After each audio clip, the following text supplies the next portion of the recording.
She stood in the marble lobby of Callaway Technologies, the DNA report trembling in her hands like a loaded gun. 2 years. 730 days of silence. Of rebuilding. Of learning to breathe without him. She wasn't supposed to come back. She wasn't supposed to know. But there Claire stood, DNA evidence in one hand, the real father's phone number in the other, and a secret that would destroy Brett Callaway's entire life in the next 60 seconds. Before we dive into this emotional journey, if you're enjoying these stories of unexpected love and redemption, don't forget to subscribe and hit that notification bell so you never miss a story that might just change how you see the world. Now, let's begin. The Peninsula Hotel in Beverly Hills sparkled like a jewelry box on that Friday evening in late April. Spring had turned Los Angeles soft, the air warm but not punishing, jasmine threading through the breeze that came off the Pacific. The annual Children's Future Gala drew the kind of wealth that didn't need to announce itself. It simply arrived in town cars and smiled for cameras that cost more than most people's mortgages. Claire Donovan moved through the crowd with the grace of someone born to these rooms, though she hadn't been. Her mother had been a librarian in Portland. Her father, a high school history teacher. Both gone now, 5 years, a car accident on I-5 that took them during a weekend trip to visit her. The grief had carved her hollow for a time. Brett had filled that space. Or she'd let him. Sometimes she couldn't remember which came first. Tonight she wore a dress the color of deep ocean water, silk that caught the light when she moved. Her dark blonde hair fell in waves past her shoulders, the kind of expensive casual that took an hour to achieve. She'd learned these things. How to look effortless. How to smile at strangers who knew your bank account before your name. How to pretend the weight on her chest wasn't there at all. Mrs. Callaway. A woman in a crimson gown touched her elbow. The Rothman piece you acquired for the museum is absolutely stunning. My husband and I saw it last week. Thank you. Claire's smile was automatic, warm, practiced. The artist's use of negative space creates such an ache, doesn't it? That's what drew me to it. The woman nodded, already scanning the room for someone more important. Claire let her go. She was good at her job. Art acquisition for the Westwood Museum had given her purpose when Brett's world threatened to swallow her whole. She understood paintings, sculptures, installations. She understood how artists poured their pain into beauty. She'd been doing the same thing for 3 years now, ever since the late night started. Since Brett began coming home smelling like someone else's perfume and calling it stress. But tonight wasn't about that. Tonight was performance. Smile. Circulate. Pretend. Across the ballroom, her husband commanded a circle of tech executives and venture capitalists. Brett Callaway at 39 looked like money itself had decided to wear a navy suit and Italian leather shoes. 6'2", dark hair starting to silver at the temples, the kind of jaw that made people trust him before he said a word. He'd built Callaway Technologies from a Stanford dorm room into an empire worth $8 billion. Everyone wanted a piece of him. His time. His attention. His investment. His wife had learned to share him with the world. Some days it felt like there was nothing left for her. You look lonely. Claire turned. Natalie Chen stood there, holding 2 champagne flutes, her smile as familiar as Claire's own reflection. They'd met freshman year at UCLA, 2 scholarship girls navigating a world of trust fund kids and legacy admissions. Natalie had been pre-med then, fierce and focused. Now she was a pharmaceutical sales rep, beautiful in the way that turned heads, with sleek black hair cut sharp at her collarbone and eyes that missed nothing. I'm not lonely. Claire took the champagne. I'm strategically positioned. You're hiding. Natalie's voice dropped. He's been ignoring you all night. He's working. He's always working. Claire drank. The champagne was excellent, which meant she couldn't taste it at all. Did you come over here to make me feel worse, or do you have an actual reason? Natalie's face shifted, something Claire couldn't read moving behind her eyes. I need to talk to you. Later. Not here. About what? Later. Natalie squeezed her hand, too tight, too long. Then she was gone, dissolving into the crowd in a white dress that clung like a second skin. Claire watched her go, unease settling between her ribs. Natalie had been different lately. Distracted. Secretive. Twice in the past month she'd cancelled their standing Tuesday dinners. When Claire asked why, she'd said work. But Natalie's laugh had sounded wrong, hollow, like a bell with a crack in it. Mrs. Callaway? A waiter appeared with canapes. Claire shook her head. She hadn't eaten since breakfast, but her stomach was a clenched fist. The unease was growing teeth. She moved toward the terrace, needing air that didn't smell like expensive cologne and ambition. The doors opened onto a view of the city, light stretching toward the ocean like a galaxy tipped on its side. She gripped the railing, let the breeze cool her face. You're not enjoying the party. The voice came from her left. A man stood in the shadows near the corner, hands in his pockets, watching her with a kind of attention that felt like being seen rather than looked at. He was maybe 40, tall but not imposing, with light brown hair that looked like he'd forgotten to comb it and eyes that were some shade between gray and blue. He wore a dark suit that fit well but wasn't trying to make a statement. There was something quiet about him. Something solid. I don't know you, Claire said. Joel Riverside. He didn't move closer. I run the Riverside Foundation. We build schools in developing countries. Your husband's company donated last year. Claire remembered the name from Brett's tax documents. That was generous of him. It was strategic. Good press. Joel's mouth curved, not quite a smile. But I'm not complaining. The kids in Guatemala don't care why the school got built. Just that it did. She studied him. There was no angle in his face, no performance. It was disarming. Why are you hiding out here? Same reason you are. He looked at the party through the glass doors. Sometimes watching people pretend is exhausting. Claire's laugh surprised her, sharp and real. You just described my entire marriage. The words were out before she could stop them. Joel's eyes found hers, and she saw recognition there. Not pity. Understanding. Like he'd said the same thing once and knew exactly how it tasted. I'm sorry, she said quickly. That was inappropriate. It was honest. He moved closer, just a step. There's nothing inappropriate about that. Before she could respond, the terrace doors burst open. Natalie stumbled out, her face pale, mascara smudged. She saw Claire and something broke in her expression. I need to tell you something. Natalie's voice cracked. I can't keep lying to you. Claire's heart dropped into her stomach. Nat, what's wrong? I'm pregnant. The words fell like stones. 6 weeks. Relief and confusion swirled. That's wonderful. Why didn't you tell me sooner? Who's the father? Natalie's face crumpled. She reached for Claire's hands, gripping them like a lifeline. It's Brett's. The world stopped. The sounds of the party faded. The city lights blurred. Claire heard her own breathing, too fast, too shallow. She heard Natalie crying, saying words that didn't make sense. Accident. One time. Drunk. Sorry. So sorry. She heard Joel Riverside take a step back, giving them space. She heard her own voice, distant and calm, asking the question that would break her. Does he know? Natalie shook her head. I only found out yesterday. I don't know what to do. I can't raise a baby alone. I have nothing, Claire. Nothing. Claire pulled her hands free. She walked back into the ballroom, past the champagne and the canapes and the people who would talk about this for months. She found Brett exactly where she'd left him, laughing at someone's joke, his hand on a blonde woman's elbow. He saw her face. The laugh died. We need to go, Claire said. Now. The drive back to Malibu took 30 minutes. Claire sat in the passenger seat of Brett's Tesla, watching the Pacific Coast Highway unspool in the headlights. Neither of them spoke. The silence had weight, pressing down like water, like drowning in slow motion. Brett's hands gripped the steering wheel. His jaw worked, grinding teeth the way he did when a deal went wrong or a product launch failed. He was preparing his defense. Claire could feel it building in the space between them. Their house sat on a cliff overlooking the ocean, all glass and white stone and architecture that won awards. Brett had bought it the year Callaway Technologies went public.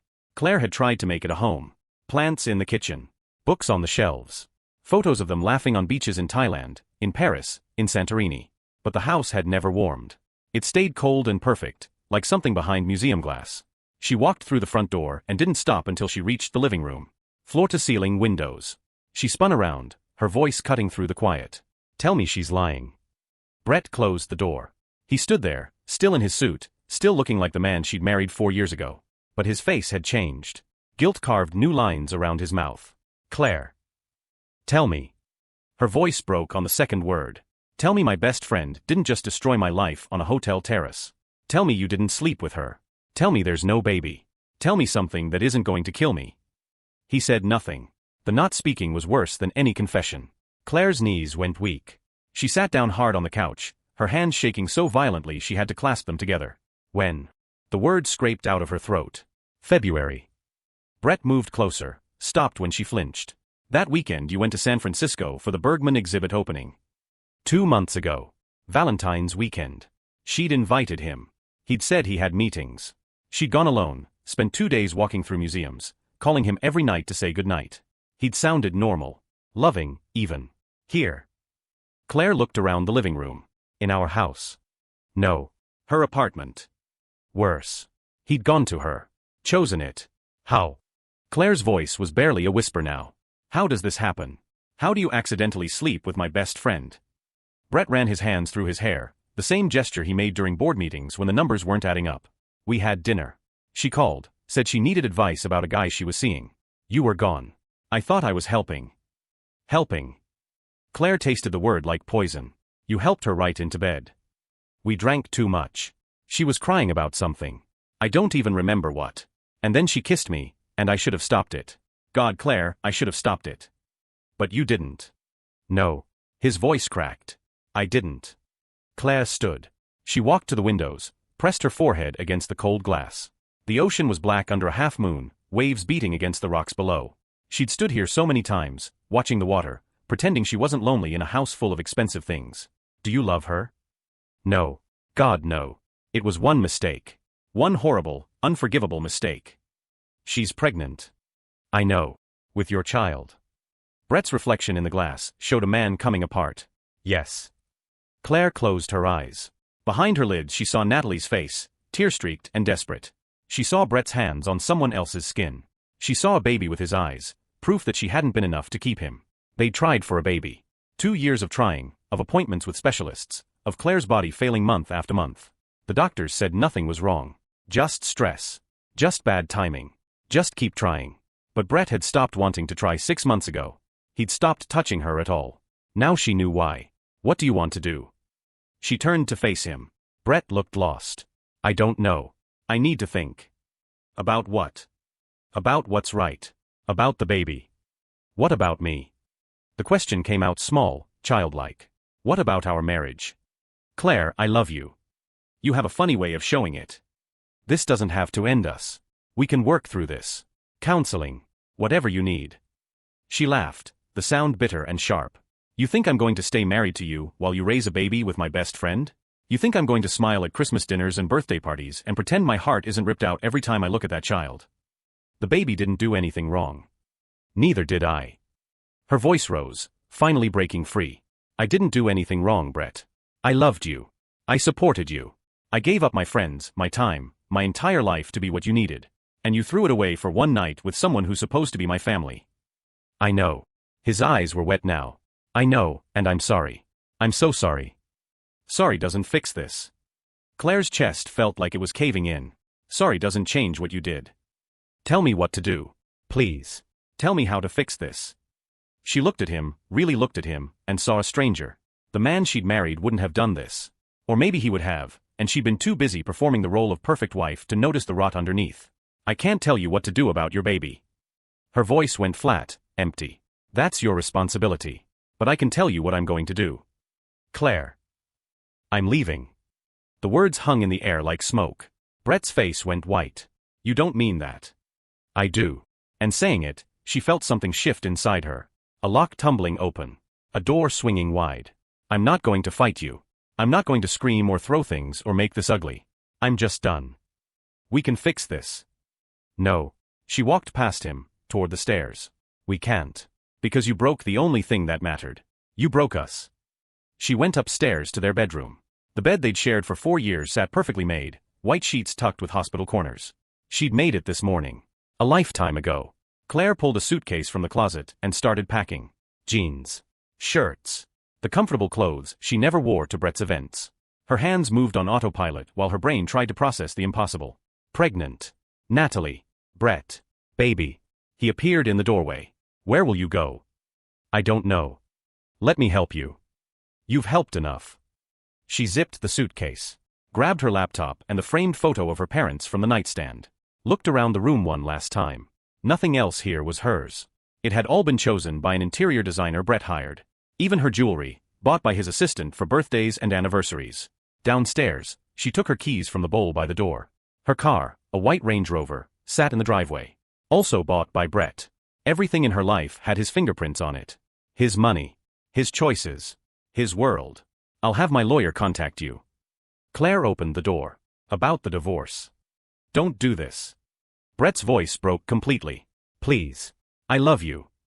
She looked back at him one last time. If you loved me, you would have kept your pants on. The door closed between them with a soft click. Claire walked to her car, threw the suitcase in the back, and sat in the driver's seat.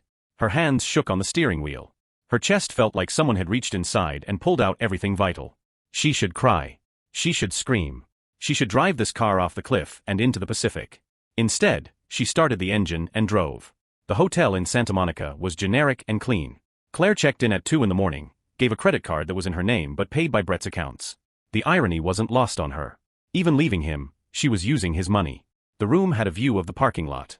She sat on the edge of the bed and stared at her phone. 17 missed calls from Brett. 3 from Natalie. 2 from numbers she didn't recognize. She blocked them all. Then she opened her email and typed a message to her assistant at the museum, taking personal leave. We'll explain later. Please reschedule everything. Her finger hovered over the send button. Once she sent it, this became real. Public. The kind of scandal that spread through their social circle like wildfire. Brett Calloway's wife left him. Did you hear why? Oh my God, with her best friend. Can you imagine? She sent it. Then she lay back on the bed, still in her ocean blue dress, and stared at the ceiling. The grief hit in waves. First the shock, cold and numbing. Then the anger, hot and sharp. Then the pain, so deep it had no bottom. Natalie.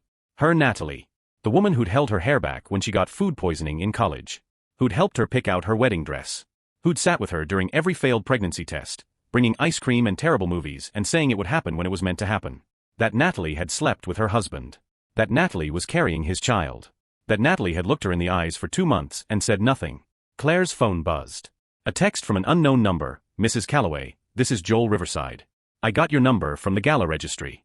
I'm not trying to intrude, but if you need anything, a place to stay, someone to talk to, anything at all, please call. No strings. Just help if you need it. She stared at the message. The man from the terrace. The one who'd understood about pretending. She should delete it. She should handle this alone. But alone felt like drowning. She saved the number. The next morning, Claire woke to sunlight stabbing through cheap curtains. Her dress was wrinkled. Her makeup was smeared. Her throat hurt from crying in her sleep. Her phone showed 43 new messages. She turned it off. Then she got in the shower and let the water run until it went cold. When she got out, she looked at herself in the steamed mirror. Dark circles. Red eyes. Hair tangled. She looked like someone who'd survived a car crash. Maybe she had. She dried off and got dressed in jeans and a gray sweater. Pulled her hair into a ponytail. No makeup. No jewelry. Just her, stripped down to nothing. Her phone rang the second she turned it back on. Brett's name flashed. She answered. Claire, thank God. We need to talk. Talk. Her voice was hoarse. I spoke with Natalie. She's scared. She doesn't know what to do. That's not my problem. I know this is hard. Hard. Claire's laugh was broken glass. Hard is sitting in traffic. Hard is a bad day at work. This is my life exploding. This is everything I thought was real turning out to be a lie. Don't minimize this. You're right. I'm sorry. The baby, Claire. I can't abandon my child. There it was. The choice. Laid out like a diagnosis. I know. And she did. Whatever Brett had done, the baby was innocent. I'm not asking you to. Then what are you asking? Nothing. She closed her eyes. I'm asking for nothing, Brett. I'm signing the divorce papers. I'm walking away. You and Natalie can play house and raise your baby and pretend you didn't destroy me to get there. I never wanted to hurt you. But you did. And now we both have to live with it. She hung up before he could respond. Then she called the one person she had left, her lawyer Patricia Vance, a shark in Louboutins who'd handled her parents' estate. Patricia, it's Claire Calloway. I need to file for divorce. Today. 3 months crawled by. The divorce was swift and bloodless. Brett didn't fight. He signed everything she asked for, which wasn't much. She took her car, her personal savings, and a settlement of $2 million. Pocket change compared to his wealth, but she didn't want his money. She wanted out. The house in Malibu went to him. The vacation properties. The stock portfolio. All of it. Material things that meant nothing when the person you loved had betrayed you with the person you trusted most. Natalie tried to reach her once. A letter slipped under Claire's hotel room door. I know sorry isn't enough. I know you hate me. But I was desperate. I thought I was in love with him. I thought he'd leave you for me. I was wrong about everything. Please forgive me. Claire burned it in the sink. By June, the divorce was final. Claire moved out of the hotel and into a small apartment in San Diego, 2 hours south of her old life. She couldn't afford much on her museum salary, but the one bedroom had a view of the bay and didn't smell like failure. She quit her job at the Westwood Museum. Too many connections to Brett's world. Too many people who'd look at her with pity and whisper when she walked past. For weeks, she did nothing. Slept until noon. Ate cereal for dinner. Watched the water and tried to remember who she'd been before Brett Calloway had made her into his wife. The loneliness was a living thing, teeth and claws. Some days she couldn't get out of bed. Some days she drove to the beach and sat in her car, watching families build sandcastles, wondering what was wrong with her that her own husband chose someone else. The invitation came in July. Heavy cardstock, elegant script. Joel Riverside requests the pleasure of your company at the Riverside Foundation's annual benefit dinner. At the bottom, a handwritten note. I know you probably won't come, but I wanted you to know you're thought of. Joel. Claire held the invitation for a long time. She could throw it away. She could stay in her apartment and keep drowning. Or she could try to breathe. She RSVP'd yes. The benefit was held at the Hotel del Coronado, a Victorian masterpiece on the sand. Claire wore a simple black dress she bought at a department store. No designer labels. No diamonds. Just her, unadorned. Joel found her within 5 minutes. You came. His smile was genuine, relieved. I wasn't sure you would. I wasn't sure either. She looked around at the crowd. Smaller than Brett's events. Less showy. People who cared about schools and clean water more than tech stocks. How are you? He asked it like he actually wanted to know. Surviving. That's something. They stood together, watching people mingle. After a moment, Joel said quietly, I heard about the divorce. I'm sorry. Don't be. It was the best thing that could have happened. He looked at her, skeptical. You don't believe that? Not yet. Claire's throat tightened. But maybe someday. Joel nodded. Then he did something unexpected. He held out his hand. Come with me. I want to show you something. She took his hand. It was warm and solid and asked for nothing. He led her through the party, out onto the beach. The sun was setting, painting the sky in shades of orange and pink. They walked in silence until the noise of the benefit faded behind them. Why did you invite me? Claire finally asked. Because that night at the peninsula, I saw someone drowning. And I thought maybe she needed to know someone noticed. Her eyes burned. I don't need pity. I'm not offering pity. Joel stopped, turned to face her. I'm offering a job. Claire blinked. What? The foundation needs someone to manage our art therapy programs. We work with kids who've survived trauma, war, abuse, poverty. Art helps them process what they can't put into words. He paused. You understand art. You understand pain. I think you'd be perfect. You don't even know me. I know you walked away from millions of dollars because your integrity mattered more than comfort. I know you loved someone who didn't deserve it and you're still standing. That's enough. Claire looked at the ocean. Waves rolled in, endless and patient. She thought about her parents, how they taught her that work should mean something. How her father used to say the best life was one spent helping people who couldn't help themselves. When do I start? She asked. Joel's smile could have lit the darkening beach. Tomorrow, if you want. For the first time in months, Claire felt something other than pain. She felt possibility. The Riverside Foundation operated out of a converted warehouse in Point Loma, all exposed brick and natural light. Nothing like the sterile corporate towers of Brett's world. The first morning, Claire walked through the door at 8:30, carrying coffee in a paper cup and wearing jeans she'd owned since college. Joel met her in the lobby. He wore khakis and a faded blue button-down with the sleeves rolled up. His hair was messy in a way that suggested he'd forgotten about it entirely. He looked nothing like a man worth $400 million. Ready? He asked. I don't know what I'm doing here, Claire admitted. Good. Neither did I when I started. Come on. He led her through the space. 20 employees worked at desks covered in paperwork and photographs of children in Guatemala, Kenya, Cambodia. A wall displayed thank you drawings in crayon, stick figures holding hands under crooked suns.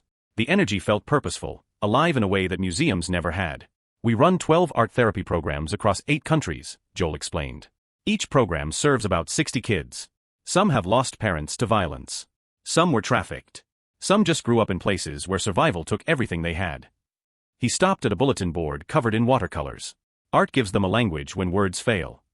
Claire studied a painting of a house on fire, rendered by a child's hand. Flames reached toward a blue sky. In the corner, a small figure watched, alone. This is from Lucia, Joel said quietly. 9 years old. Lost her entire family in a gang raid in Honduras. She didn't speak for 6 months. Then we gave her paint. Did it help? She talks now. Not much. But some.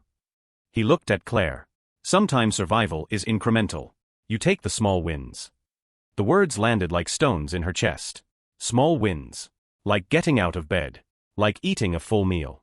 Like walking through a door instead of staying locked in her apartment. Your office is here. Joel opened a door to a small room with a desk, a window overlooking the bay, and walls the color of cream. It's not fancy. It's perfect. I'll let you settle in. Team meeting at 10. Don't worry, everyone's nice. He started to leave, then paused. Claire? I'm glad you're here. She nodded, not trusting her voice. When he left, she sat at the desk and put her head in her hands. The urge to run was immediate and overwhelming. This was a mistake. She didn't belong here. She didn't belong anywhere. Her phone buzzed. A text from an unknown number. Congratulations on the new baby. Can't wait to meet him. So happy for you both. Claire's stomach lurched. She clicked through to the attachment. An Instagram post from Natalie's account. A photo of a newborn in a blue hospital blanket, tiny fists curled near his face. The caption read, "Welcome to the world, Evan Brett Calloway. You are so loved." The room tilted.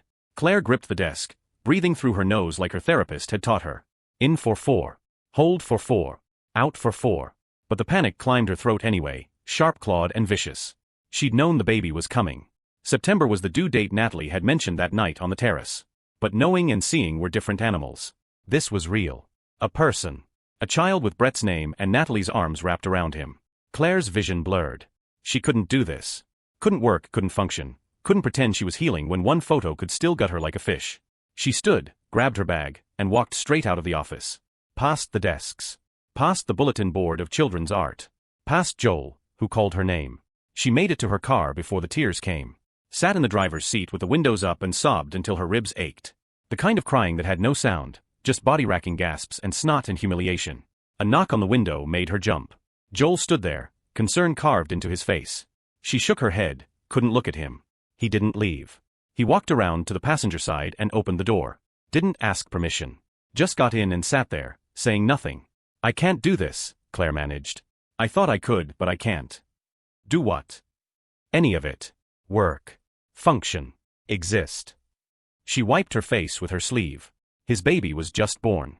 My husband had a baby with my best friend and I'm supposed to just move on like that's normal. Like my heart isn't ripped out. Joel was quiet for a moment. Then he said, 3 years ago, my wife told me she had terminal cancer. Stage 4. 6 months to live. Claire looked at him. "I quit everything," he continued. "Sold my company. Spent every second with her. Flew to Switzerland for experimental treatments. Held her hand through chemo that made her so sick she couldn't stand. I would have done anything. Given anything." His voice went rough. "Then I found out she was lying." "What?" "She wasn't sick. She faked medical records. Hired an actor to play her oncologist. It was all performance. She was having an affair and didn't want me to find out, so she made me into her caretaker. Made me so focused on saving her that I didn't see what was right in front of me." Claire's breath caught. "Joel." "I found out because her lover called me. Felt guilty. Wanted me to know." He stared at the dashboard. "When I confronted her, she said she did it because I was boring. Because I cared more about building schools than taking her to parties. Because she deserved better." "That's evil." "Yeah." He looked at her then, and his eyes held the kind of pain that only comes from betrayal by someone you loved. "So when I saw you on that terrace, I recognized the look. That moment when you realize the person you trusted most is the person who destroyed you." Claire's throat closed. "How did you survive it?" "I didn't. Not at first. I spent 6 months drinking myself stupid. Lost 20 pounds. Stopped answering my phone. My brother flew out from Boston and basically dragged me back to life." Joel's mouth twisted. "He told me I could either die slowly in my house or I could do something that mattered. So I started the foundation. Poured everything into it. And slowly, building something good helped me survive the bad. I don't know if I'm strong enough." "You are. You're here, aren't you? You walked out of a marriage with $8 billion and took almost nothing. You didn't beg him to stay. You didn't fight for him. You walked." Joel's voice was firm. "That's not weakness, Claire. That's knowing your worth." She wanted to believe him. But looking at that photo of Evan Brett Calloway, she felt worthless. Replaced. Forgotten. "Can I tell you something?" Joel asked. She nodded. "That baby isn't your loss. It's proof you dodged a bullet. Because if your husband could do that to you, if your best friend could betray you like that, they weren't your people. They were just occupying space until you found the ones who actually deserve you. I don't have any people left. You have you. That's enough to start." Claire closed her eyes. The crying had stopped, leaving her hollow but calm. "I'm sorry I ran out." "Don't be. But come back inside. Please. Even if it's just for today." She looked at him. At his patient face and his kind eyes and his rumpled shirt. At someone who'd been shattered like her and still chose to build something beautiful from the pieces. "Okay," she said. "Just for today." The team meeting was exactly as Joel promised. Everyone was kind. There were 6 of them: Hannah, who ran logistics and had 2 kids under 5, Marcus, the finance director who made spreadsheets look like art, Keisha, who managed the Guatemala programs and spoke 4 languages, Tom, the graphic designer who'd worked in advertising until he burned out, and Yara, who coordinated the art supplies and had the brightest smile Claire had ever seen. They welcomed her without questions. No one asked about her past or why she'd left her museum job or if she was okay. They just told her about the programs, the kids, the challenges of shipping art supplies to rural Kenya. Our biggest issue is funding, Marcus explained. We're grant dependent. When grants dry up, programs pause. We need individual donors, but Joel refuses to schmooze. Joel shrugged. I hate those events. You're a millionaire who hates fundraising galas, Hannah said. It's problematic. That's why I hired Claire. Joel looked at her. You know those people. You speak that language. Maybe you can help us reach them without me having to wear a suit and make small talk about wine. Claire's stomach twisted. I can't go back to that world. You don't have to. But maybe you could help us write better grant proposals. Talk about the work in a way that makes people care. He paused. No pressure. Just think about it. She nodded, but her hands were shaking under the table. After the meeting, she retreated to her office and tried to focus. Opened files about the art therapy programs. Read testimonials from teachers in Cambodia about a girl named Srey who started drawing after 2 years of silence. Looked at photos of children holding paintings of their villages, their families, their dreams. Her phone buzzed again. Another text, this time from a number she recognized. Brett. I know you don't want to hear from me. But I wanted you to know Evan was born yesterday. He's healthy. I thought you'd want to know. Claire stared at the message. The audacity of it. The assumption that she'd care, that she'd want updates about his child with another woman. She typed back, don't contact me again. Then she blocked his number. The afternoon passed in a blur. Claire buried herself in work, learning the programs, memorizing the kids' names and stories. By 5 o'clock, her brain was fried but blessedly quiet. Joel knocked on her open door. Survived day 1. Barely. Want to grab dinner? There's a taco place down the street that makes everything better. Claire hesitated. Dinner felt personal. Felt like crossing a line from employer to something else. But she was hungry. And alone. And tired of being alone. Okay. The taco place was called Lucha Libre and looked like a fever dream. Neon signs. Murals of luchadors. Plastic tables bolted to the floor. They ordered at the counter, carne asada for him, fish tacos for her, and enough chips to feed a small army. They ate in silence for a few minutes. Then Claire said, why do you do this? The foundation. You could do anything. Because I can't fix what happened to me. Can't go back and choose better. But I can help kids who've been hurt by things they didn't choose. Joel dipped a chip in salsa. It's selfish, honestly. Helping them helps me. That's not selfish. It is. I sleep better knowing somewhere a kid is drawing instead of crying. It makes the bad parts of my life feel less pointless. Claire understood that. The need for meaning. For proof that pain could transform into something other than more pain. Can I ask you something? Joel's voice went careful. Sure. Why did you take the settlement? 2 million is nothing compared to what you could have fought for. Claire put down her taco. Because I didn't want his money to be the reason I survived. I wanted to do it on my own. Even if it's harder. She met his eyes. Does that sound stupid? No. It sounds brave. I don't feel brave. I feel broken. Those aren't mutually exclusive. Joel leaned back. Every person I've met who's been through real trauma says the same thing. They feel broken. But breaking is just the first part. What you build after is what matters. What if I can't build anything? Then you start smaller. Build a day. Then another. Then a week. Eventually you look back and realize you built a life. Claire's eyes stung. She blinked fast, refusing to cry again. You're annoyingly wise for someone who looks like he forgot to comb his hair. Joel laughed, surprised and genuine. Wow. Brutal. I'm just saying. You're this profound philosopher and you look like you got dressed in the dark. I did get dressed in the dark. My bedroom has terrible lighting. They both laughed then, the sound surprising and light. For a moment, Claire forgot about Brett. Forgot about Natalie and Evan and everything that hurt. For a moment, she was just a person eating tacos with another person who understood. When they finished, Joel walked her to her car.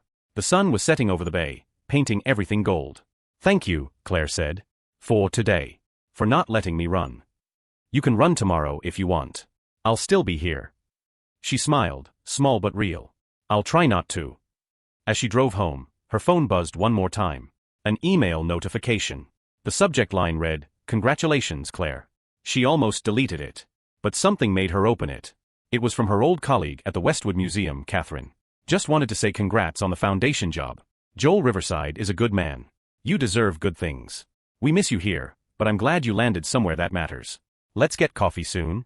K. Claire read it twice. Then she saved it in a folder labeled Small Wins. When she got home, she didn't look at Natalie's Instagram. Didn't check if Brett had tried to call from another number. Instead, she made tea and sat on her tiny balcony and watched the lights come on across the bay. She thought about Joel's words. Build a day. Then another. Today hadn't destroyed her. That was something. 2 weeks became a month. A month became 6. Claire fell into a rhythm. Work from 8 to 5. Lunch with the team. Dinner sometimes with Joel, sometimes alone. She learned the programs inside and out. Wrote grant proposals that Marcus said were the best he'd ever seen. Helped Yara organize a supply drive that brought in $10,000 worth of art materials. She still had bad days. Days when the loneliness felt like drowning. Days when she saw happy couples and wanted to scream. But she also had good days. Days when a child's painting made her cry for the right reasons. Days when she laughed at Tom's terrible jokes. Days when Joel brought her coffee without asking and somehow knew exactly how she liked it. They didn't talk about the past unless she brought it up. He never asked about Brett or Natalie. Never pushed her to open up. Just existed beside her, steady and patient. But Claire kept him at arm's length. Deflected when conversations turned personal. Left work exactly at 5. Declined invitations to his house for dinner with his brother. Because getting close to someone meant risking the kind of pain she'd barely survived. She told herself she was protecting herself. Really, she was just scared. In December, 6 months after starting at the foundation, Claire received a wedding invitation. Heavy cream cardstock. Gold embossed lettering. Brett Calloway and Natalie Chun request the pleasure of your company at their wedding. Claire stood in her apartment, holding the invitation like it might explode. They were getting married. Making it official. Building the family that should have been hers. She called Joel without thinking. Hey, he answered. What's up? They're getting married. Her voice was flat. Brett and Natalie. New Year's Eve. At the Bel Air Bay Club. Silence. Then, are you okay? I don't know. I thought I was past this. I thought I was healing. But seeing this, I just... She sat down hard on her couch. I feel like I'm back at the beginning. You're not. You're just having a bad moment. That's different. It doesn't feel different. I know. But it is. You want me to come over? Yes. God, yes. But that would mean letting him in. Letting him see how broken she still was. No. I'm fine. Claire. I'm fine, Joel. I just needed to tell someone. I'll see you tomorrow. She hung up before he could argue. Then she sat on her couch and stared at the invitation until the words blurred. Brett was moving on. Natalie was moving on. The world was spinning forward and Claire was stuck, frozen in the moment everything shattered. A knock on her door made her jump. She opened it to find Joel standing there, holding a bag from Lucha Libre. You hung up too fast, he said. I brought tacos. Claire's defenses crumbled. I told you I was fine. And I knew you were lying. He held up the bag. Can I come in? She stepped aside. They sat on her couch and ate in silence. When they finished, Joel said quietly, You don't have to be fine all the time. I'm tired of not being fine. I know. But pushing people away doesn't speed up healing. It just makes you lonely. Claire looked at him. At his patient face and his messy hair and his kind eyes. At someone who kept showing up even when she pushed him away. Why do you care? She asked. You barely know me. Because I know what it's like to hurt alone. And I know how much harder it is than hurting with someone who understands. He turned to face her fully. You don't have to let me in, Claire. But I'm not going anywhere. Even when you push. Her throat tightened. I don't know how to do this. Do what? Trust someone again. Joel nodded slowly. Then don't. Not yet. Just let me be here. No expectations. No pressure. Just here. Claire felt something crack inside her chest. A wall she'd built to keep the pain in and everyone else out. It hurt. But it also felt like breathing after being underwater too long. Okay, she whispered. Joel smiled. Then he did something that changed everything. He reached over and took her hand. Just held it. Said nothing. Asked for nothing. And for the first time since the Peninsula Hotel, Claire didn't feel alone. The email arrived the first week of January, 2 days after Brett's wedding to Natalie had plastered itself across every society page in Los Angeles. Claire hadn't looked at the photos. Hadn't clicked on any links. But she'd felt it happening, the way you feel a storm coming even when the sky is still blue. Joel knocked on her office door that Tuesday morning, holding his laptop. I need to ask you something. Okay. How do you feel about Guatemala? Claire blinked. The country. We're opening a new school in Solola. It's been in the works for 2 years. The building is done, but we need someone on the ground to set up the art therapy program. Train the local teachers. Get the supplies organized. He paused. It's 10 days. Hannah was supposed to go, but her youngest has pneumonia. And you want me to go? I need someone who understands the programs and can communicate with the community. Your Spanish is good, right? Conversational. My mom made me take it all through high school. That's better than mine. I sound like a toddler who learned from Sesame Street. Joel sat on the edge of her desk. I'll be there too. I go to every opening. But I need someone who can handle the art side while I deal with construction and logistics. Claire's first instinct was to say no. 10 days in a foreign country with Joel felt dangerous. Felt like crossing lines she'd been carefully avoiding for 6 months. But the thought of staying in San Diego, alone with her thoughts and Brett's wedding photos haunting the edges of her consciousness, felt worse. When do we leave? Friday. I know it's short notice. I'll do it.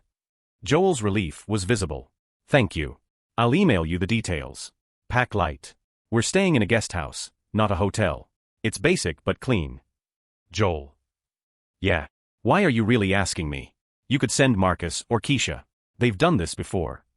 He was quiet for a moment. Then he said, because I think you need to see what we're building. Not just read about it in reports. Actually see the kids we're helping. Maybe it'll help you remember why you're doing this. I know why I'm doing it. Do you? Because for the past 6 months, you've been going through the motions. You're good at your job. Great, even. But you're not here. Not really. You're just hiding in a different place. His voice was gentle. I'm not judging. I did the same thing. But at some point, you have to stop running. Claire's chest tightened. I'm not running. Then come to Guatemala. Prove it. The flight left LAX at 6 in the morning. Claire met Joel at the airport, both of them carrying backpacks and looking like people who'd forgotten how to sleep. The plane was half empty, filled with missionary groups and families visiting relatives. Joel had the window seat.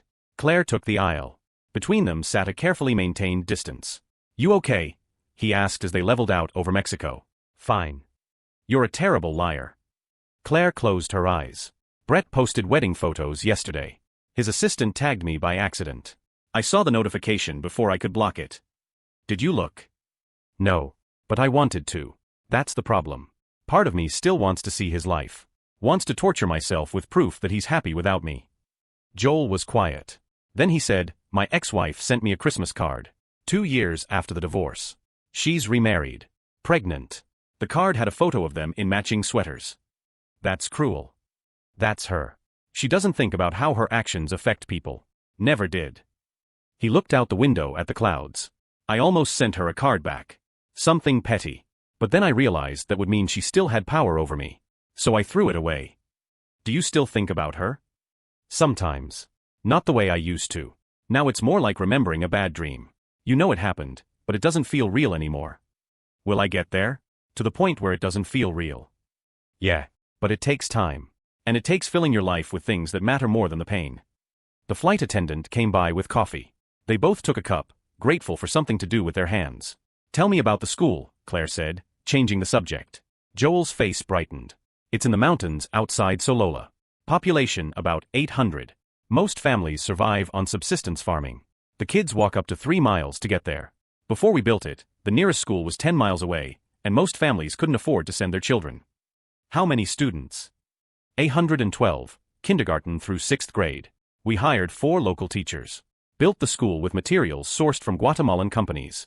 The murals on the walls were painted by kids from our other programs. He pulled out his phone, showed her photos. A bright yellow building with blue trim, surrounded by green mountains. Children in traditional clothing, smiling at the camera. Claire studied the images. It's beautiful. Wait until you see it in person. Photos don't do it justice. She handed back the phone, something shifting in her chest. This was real. Not grants and reports and numbers on a screen. Real children who needed what they were building. I'm glad you asked me to come, she said quietly. Joel smiled. I'm glad you said yes. They landed in Guatemala City at noon and took a 3-hour van ride into the highlands. The landscape transformed from urban sprawl to volcanic peaks to mountain villages clinging to hillsides. The air got thinner. The colors got brighter. Everything felt impossibly alive. The guest house was exactly what Joel had described, basic but clean. 2 bedrooms on opposite ends of a small common area. A kitchen with a propane stove. Windows that looked out over a valley so green it hurt to look at. The school is a 20-minute walk from here, Joel explained, dropping his backpack in his room. We'll go tomorrow morning. Tonight, rest. Adjust to the altitude. But Claire couldn't rest. She sat on the porch as the sun set, watching the mountains turn purple, and felt something she hadn't felt in months. Peace. Just for a moment. But it was there. Joel joined her with 2 bottles of local beer. Gallo. It's terrible, but it's cold. She took one. They drank in silence, watching the light fade. Can I ask you something? Claire said eventually.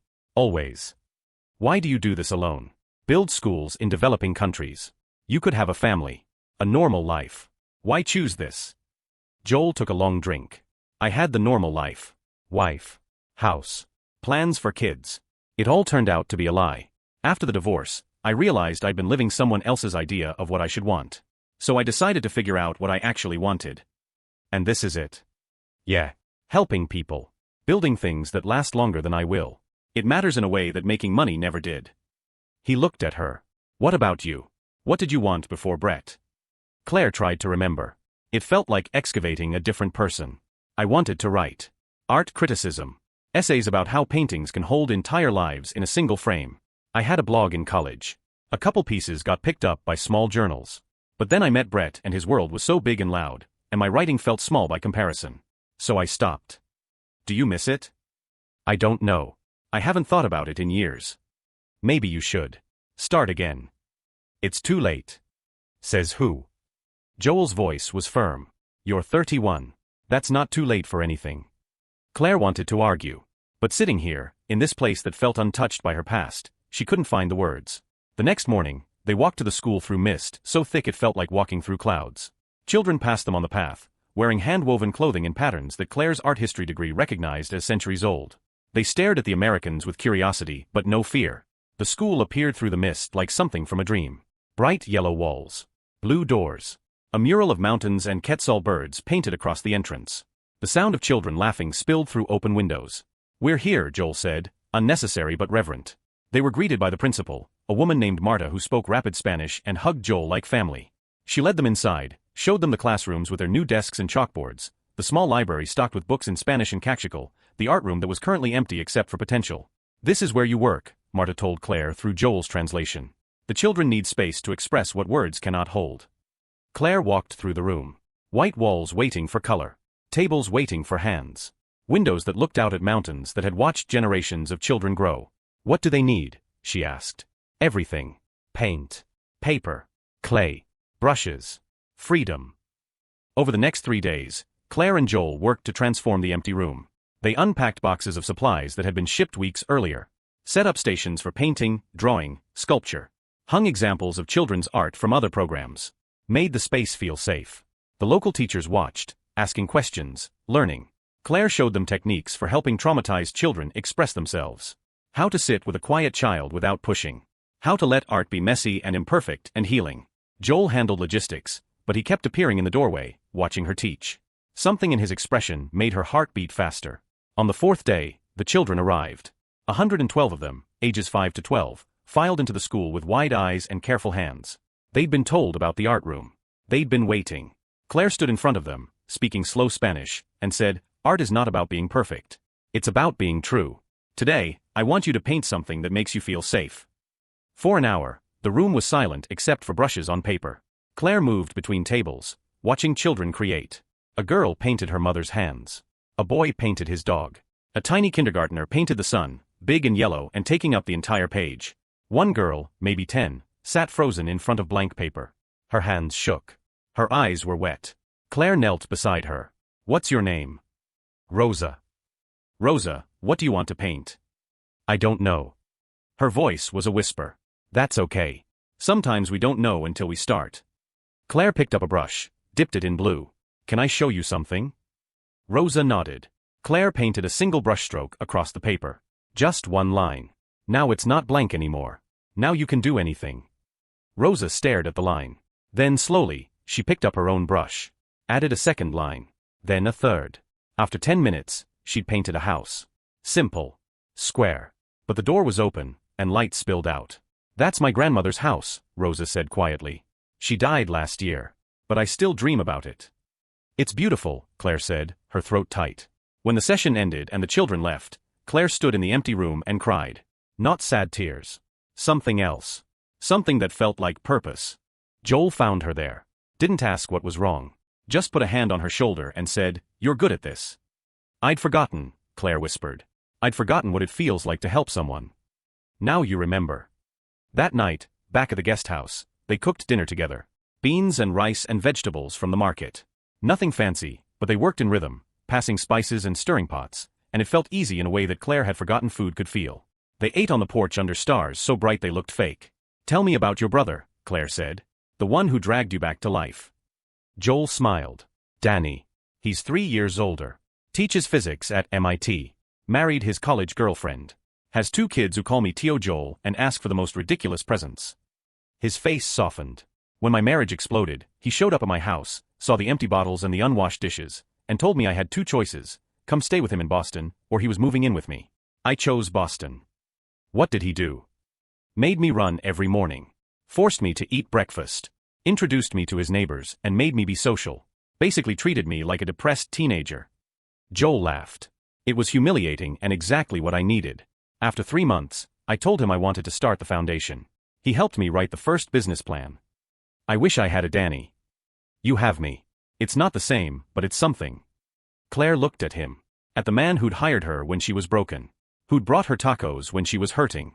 Who'd invited her to Guatemala to remember why she was alive. "Why do you care so much?" she asked. "About me. About this. You could have hired anyone." Joel was quiet for a long time. Then he said, "Because when I saw you on that terrace at the peninsula, you reminded me of who I was 3 years ago.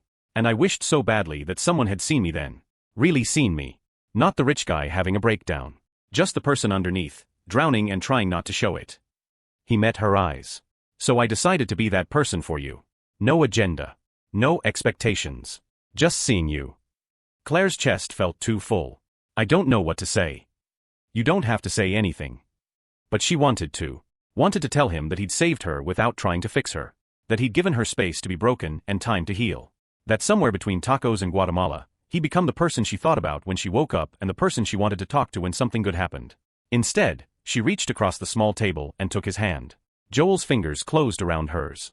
Warm. Solid. Safe. They sat like that until the stars blurred and Claire's eyes grew heavy. Then Joel said, "We should sleep.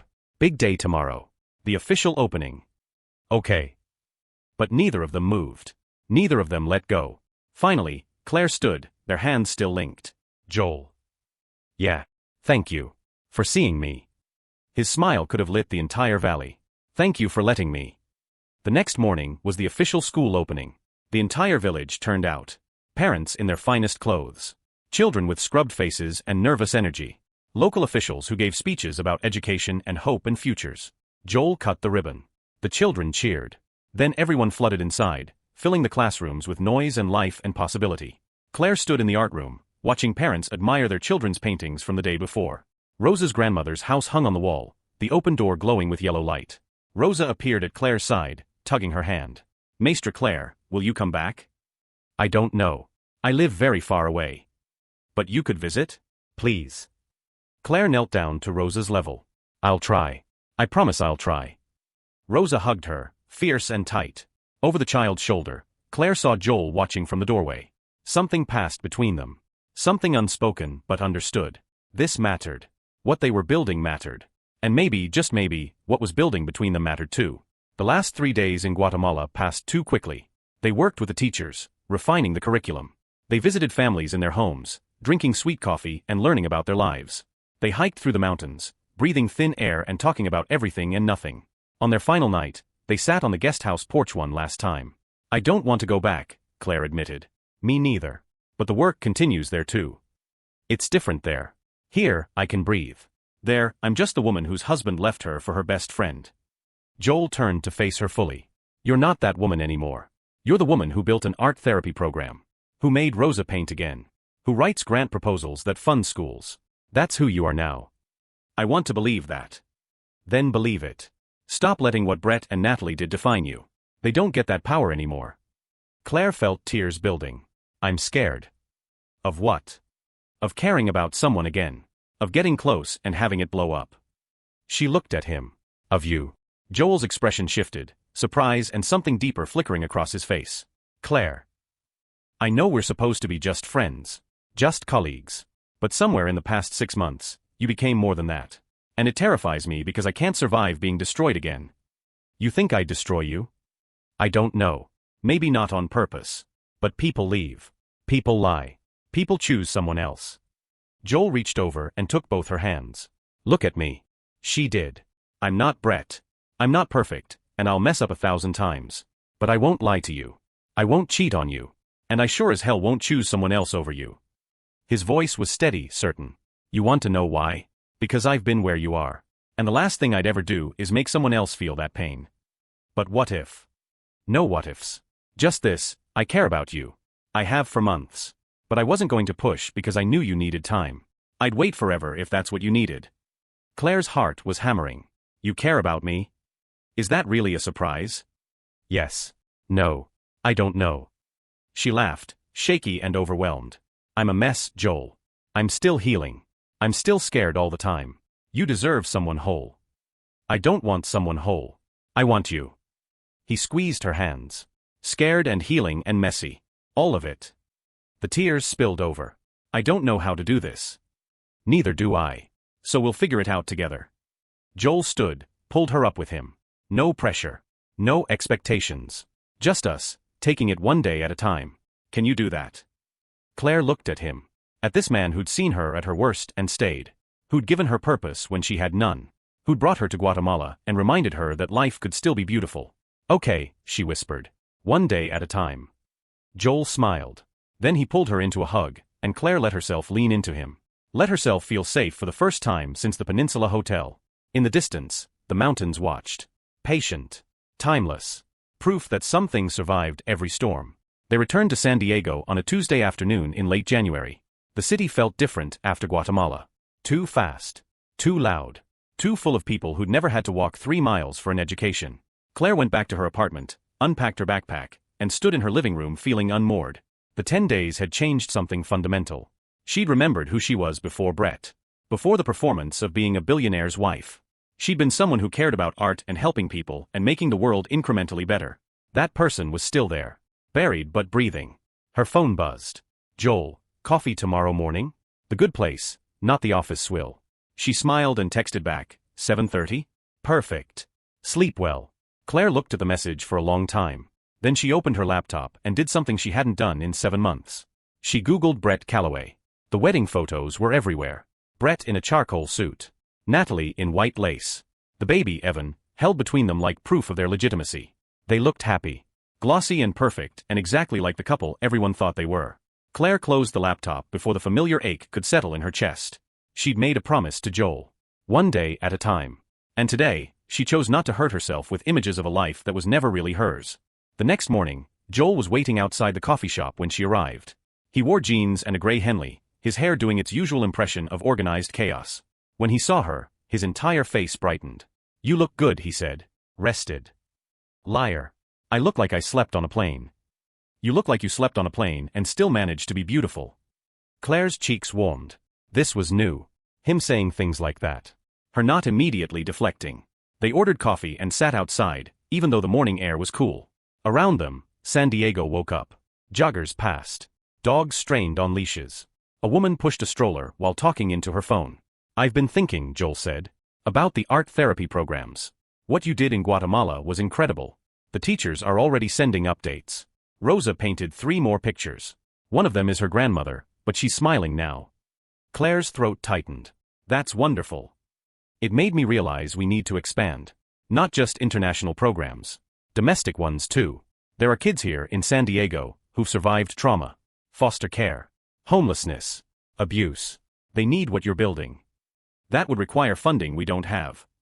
So we find it. You said you didn't want to go back to that world, but what if you didn't have to? What if we could bring the donors to us? Host an event here. Small. Intimate. Show them the work without all the performance. Claire considered it. Like a gallery showing. Children's art from the programs. Stories from the teachers. Let the work speak for itself. Exactly. Joel leaned forward, excited. Would you organize it? Choose the pieces, write the descriptions, handle the logistics. Yes. The answer came without hesitation. This was work that mattered. Work she could believe in. Good. Because I already rented a space in La Jolla for March. His grin was sheepish. I was hoping you'd say yes. She laughed, surprised. You're presumptuous. I'm confident. There's a difference. They finished their coffee, talking through ideas for the event. Then Joel walked her to her car, his hand finding hers naturally, like they'd been doing this for years instead of days. Dinner tonight? He asked. My place. I'll cook. You cook. Danny taught me exactly 3 dishes. I'll make you one of them. Claire smiled. Okay. Text me your address. As she drove to work, something felt different. Lighter. Like she'd been carrying a weight so long she'd forgotten it was there, and someone had quietly removed it while she wasn't looking. Work consumed the next 2 weeks. Claire threw herself into planning the gallery event. She contacted the program directors in all 8 countries, asked them to send their students' most powerful pieces. She wrote descriptions that told each child's story without exploiting their pain. She worked with a local framer who agreed to donate materials in exchange for publicity. Joel watched her work with barely concealed admiration. They fell into a rhythm. Coffee every morning. Lunch at their desks, comparing notes. Dinners at his house or hers, cooking together, talking until midnight about everything and nothing. He told her about growing up in Boston, the son of a plumber and a school nurse who taught him that wealth without purpose was just numbers. She told him about her parents, how they'd filled their small house with books and music and laughter until the day they didn't come home. They didn't kiss. Didn't push past the careful boundaries they'd established. But the intimacy was there, building like pressure before a storm. Then, 3 weeks after Guatemala, the package arrived. Claire was working late at the foundation, finalizing the gallery layout, when a courier knocked on her office door. Claire Donovan? That's me. Sign here. She signed, confused. The package was a standard manila envelope, no return address. Inside was a flash drive and a handwritten note on expensive stationery. Claire, I thought you should know the truth. I'm sorry I didn't come forward sooner. I was scared. But you deserve better than what they did to you. Everything is on the drive. Do with it what you will. A friend. Claire's hands shook. She plugged the flash drive into her laptop. The files opened. Medical records. Lab results. Photos. A timeline documented in meticulous detail. Natalie's pregnancy records from Los Angeles County Medical Center. The first ultrasound, dated November 15th, 2 months before the night at the Peninsula Hotel. Which meant she was already pregnant when she claimed Brett had gotten her pregnant 6 weeks prior. More records. Paternity test results from a lab in Burbank. The child's father, Tyler Kensington, age 32, actor and sometimes model. Photos of Natalie and Tyler together. At restaurants. At his apartment. Dated throughout the fall and winter, overlapping with the time she'd been telling Claire she was working late. Text message screenshots. Natalie to Tyler, he believes the baby is his. I told you this would work. Tyler to Natalie, you're insane. What if he finds out? Natalie to Tyler, he won't. Claire trusts me completely. She'll never question it. Claire's vision blurred. She read the messages again, trying to make them say something different. But the words didn't change. Natalie had been pregnant with Tyler's baby. Had panicked about money, about raising a child alone with a struggling actor. Had seen an opportunity in Brett's wealth and Claire's trust. Had fabricated the affair. Had destroyed Claire's marriage deliberately, calculatedly, for financial security. The room tilted. Claire gripped the desk, breathing too fast, her mind spinning through every interaction, every tear Natalie had shed, every apology that had sounded so genuine. It had all been a performance. Every single moment. The baby wasn't Brett's. Had never been Brett's. Claire's marriage had ended over a lie. A knock on her office door made her jump. Joel stood there, concern immediate on his face. What's wrong? She couldn't speak. Just turned the laptop toward him. He read in silence. She watched his expression shift from confusion to understanding to rage. When did you get this? His voice was carefully controlled. 10 minutes ago. Courier delivery. No return address. Joel pulled out his phone, took photos of everything on the screen. Then he closed the laptop and looked at her. What do you want to do? I don't know. Claire's voice sounded distant, like it belonged to someone else. She destroyed my life for money. For a lie. And Brett believed her. He didn't even question it. He should have. We tried for a baby for 2 years. 2 years of my body failing, of feeling broken, of him losing interest in me. And then she shows up pregnant and he doesn't even ask for proof. Tears burned her eyes. He just accepted it. Like I wasn't worth fighting for. Joel knelt in front of her chair, took her hands. Listen to me. This isn't your fault. None of this is your fault. They lied. They manipulated. They chose to be terrible people. That's on them. But I believed her. I trusted her completely. What does that say about me? It says you loved someone who didn't deserve it. That's not a character flaw, Claire. That's just heartbreak. She pulled her hands free, stood, paced the small office. I need to tell him. Brett needs to know. Are you sure? Once you open this door, you can't close it. He's raising a child that isn't his. He married someone who's been lying to him for over a year. He deserves to know the truth. Joel nodded slowly. Okay. Then we tell him. But not alone. I'm coming with you. Joel. Not negotiable. His voice was firm. You're not walking back into that world by yourself. I'll be right there. Claire looked at him. At this man who kept choosing her, kept protecting her, kept showing up when everything else fell apart. Okay, she whispered. Together. They drove to Brett's office the next morning. Callaway Technologies was housed in a tower in Newport Beach, all glass and steel and views of the Pacific. Claire hadn't been here since the divorce. Walking through the lobby felt like visiting a museum of her old life. The receptionist recognized her. Mrs. Callaway, Ms. Donovan. I wasn't expecting you. Is Brett in? I need to speak with him. He's in a meeting, but let me. Tell him it's urgent. Claire's voice was steady. Tell him I have information about his son. The receptionist's eyes widened. She picked up the phone, spoke in low tones. 30 seconds later, he'll see you now. 23rd floor. They took the elevator in silence. Joel stood close enough that Claire could feel his warmth, his steadiness. When the doors opened, Brett was waiting in the hallway. He looked older. Tired. The silver at his temples had spread. His suit was expensive but rumpled, like he'd slept in his office. Claire. His voice was careful, surprised. What's this about? Can we talk? Somewhere private. In the center of the space, a video played on loop. Footage from the Guatemala school opening. Children laughing. Painting. Creating. Being children instead of just survivors. It's perfect, Claire breathed. You made it perfect, Joel said. I just rented the space. She looked around at the work. 8 months ago, she'd been hollow and purposeless, convinced her life was over. Now she'd helped build something that mattered. Something that would exist long after the pain faded. Thank you, she said quietly. For what? For giving me this.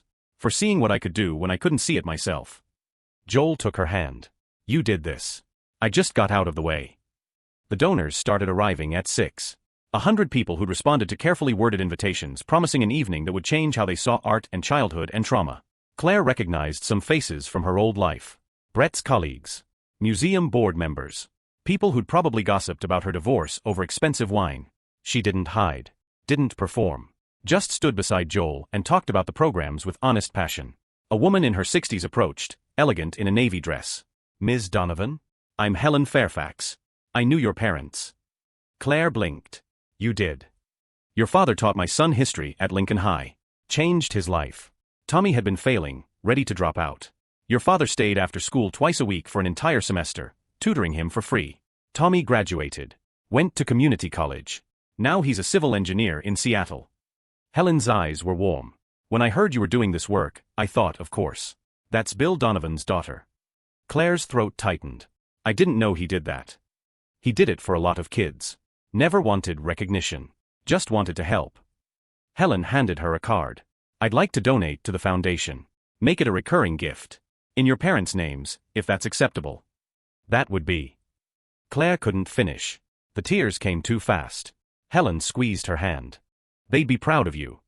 When she walked away, Joel appeared with champagne and understanding. You okay? Yeah.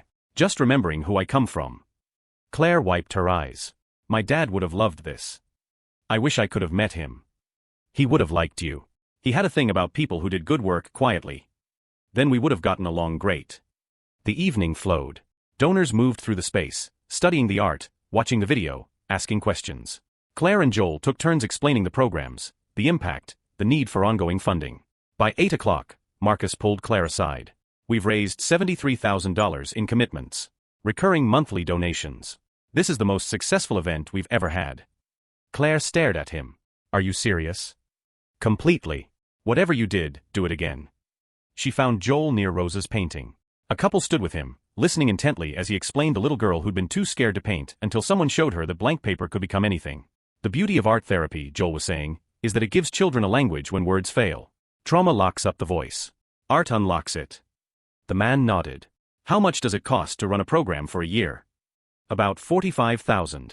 That covers supplies, teacher training, and ongoing support. We'd like to fund one. Fully.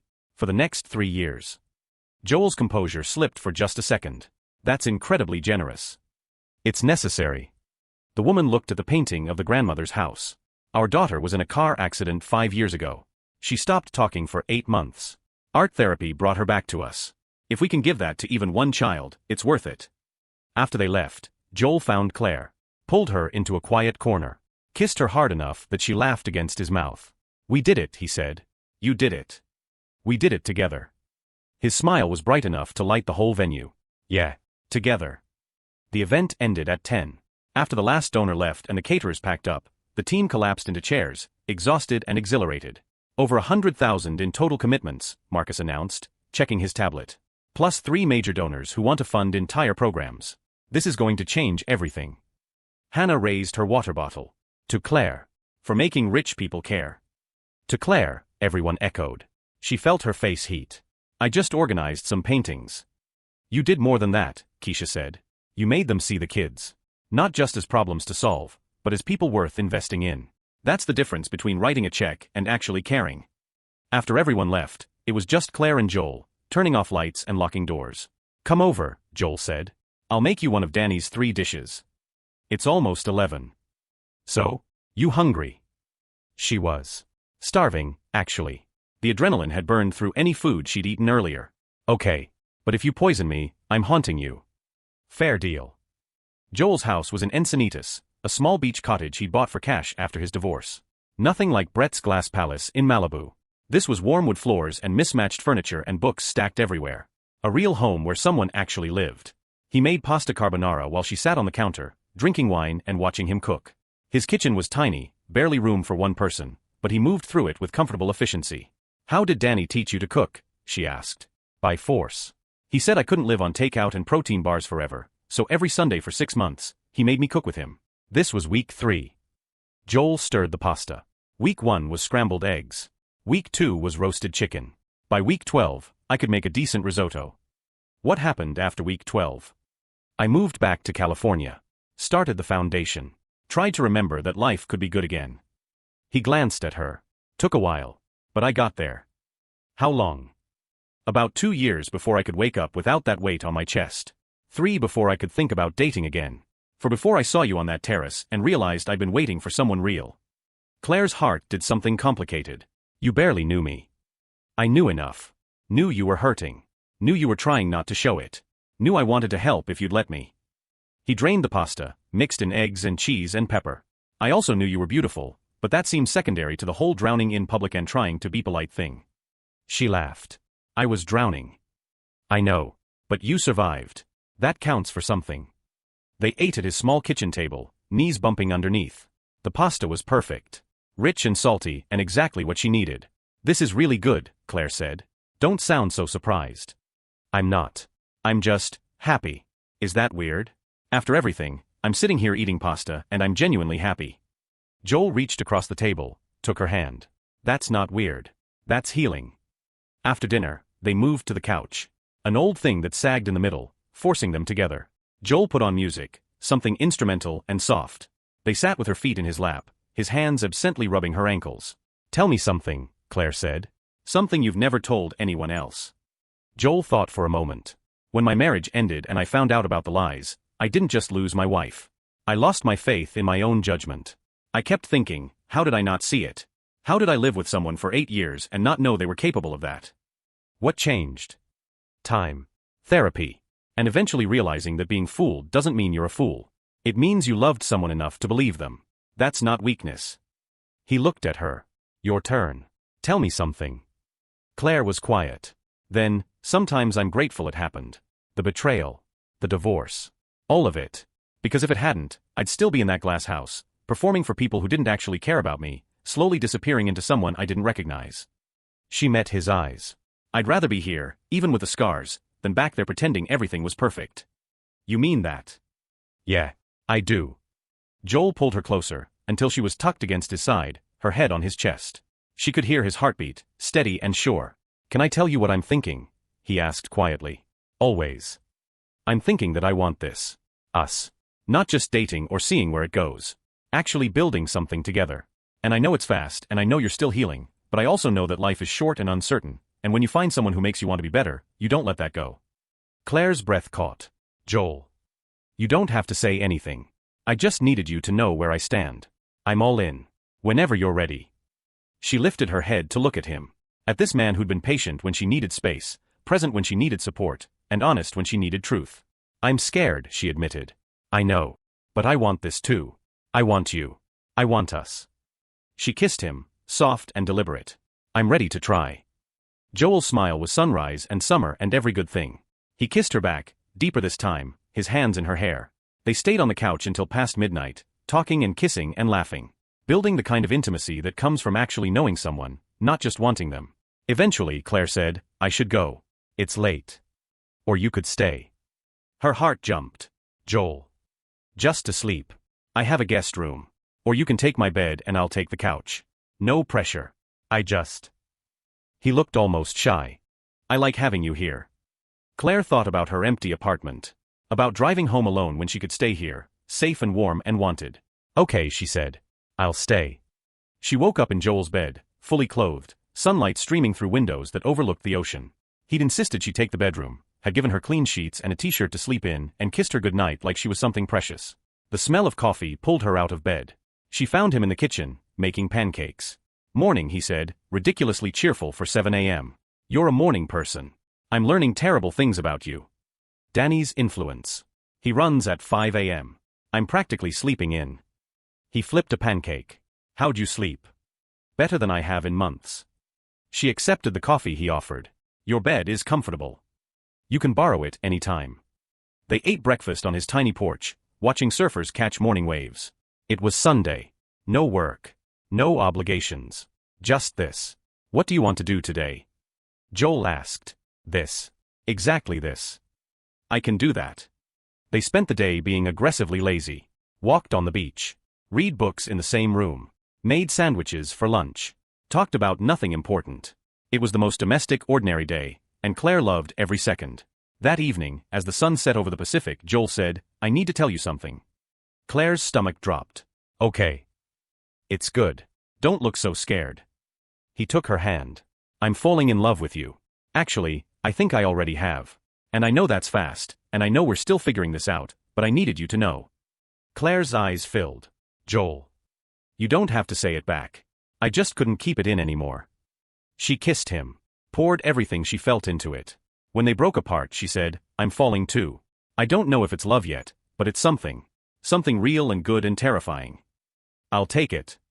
They kissed again, longer this time. And Claire thought about how different this was from anything she'd had with Brett. This was built on honesty and patience and actually seeing each other. This was real. The next few weeks were the best Claire could remember. Work flourished. The new funding allowed them to expand programs.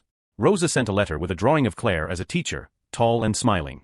Tyler Kensington reached out, wanting to be part of Evan's life. Brett paid him a settlement and signed away all parental rights, broken but finally free of the lies. Natalie disappeared from social media entirely. Rumor had it she'd moved to Arizona to live with her parents. Claire felt nothing when she heard it. Not anger. Not satisfaction. Just emptiness where a friendship used to be. She and Joel became inseparable. Mornings at coffee shops.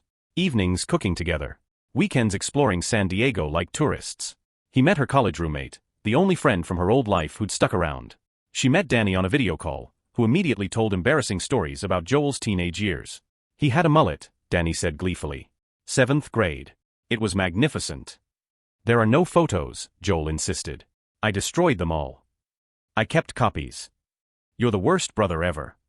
Claire laughed until her sides hurt. This was what family felt like.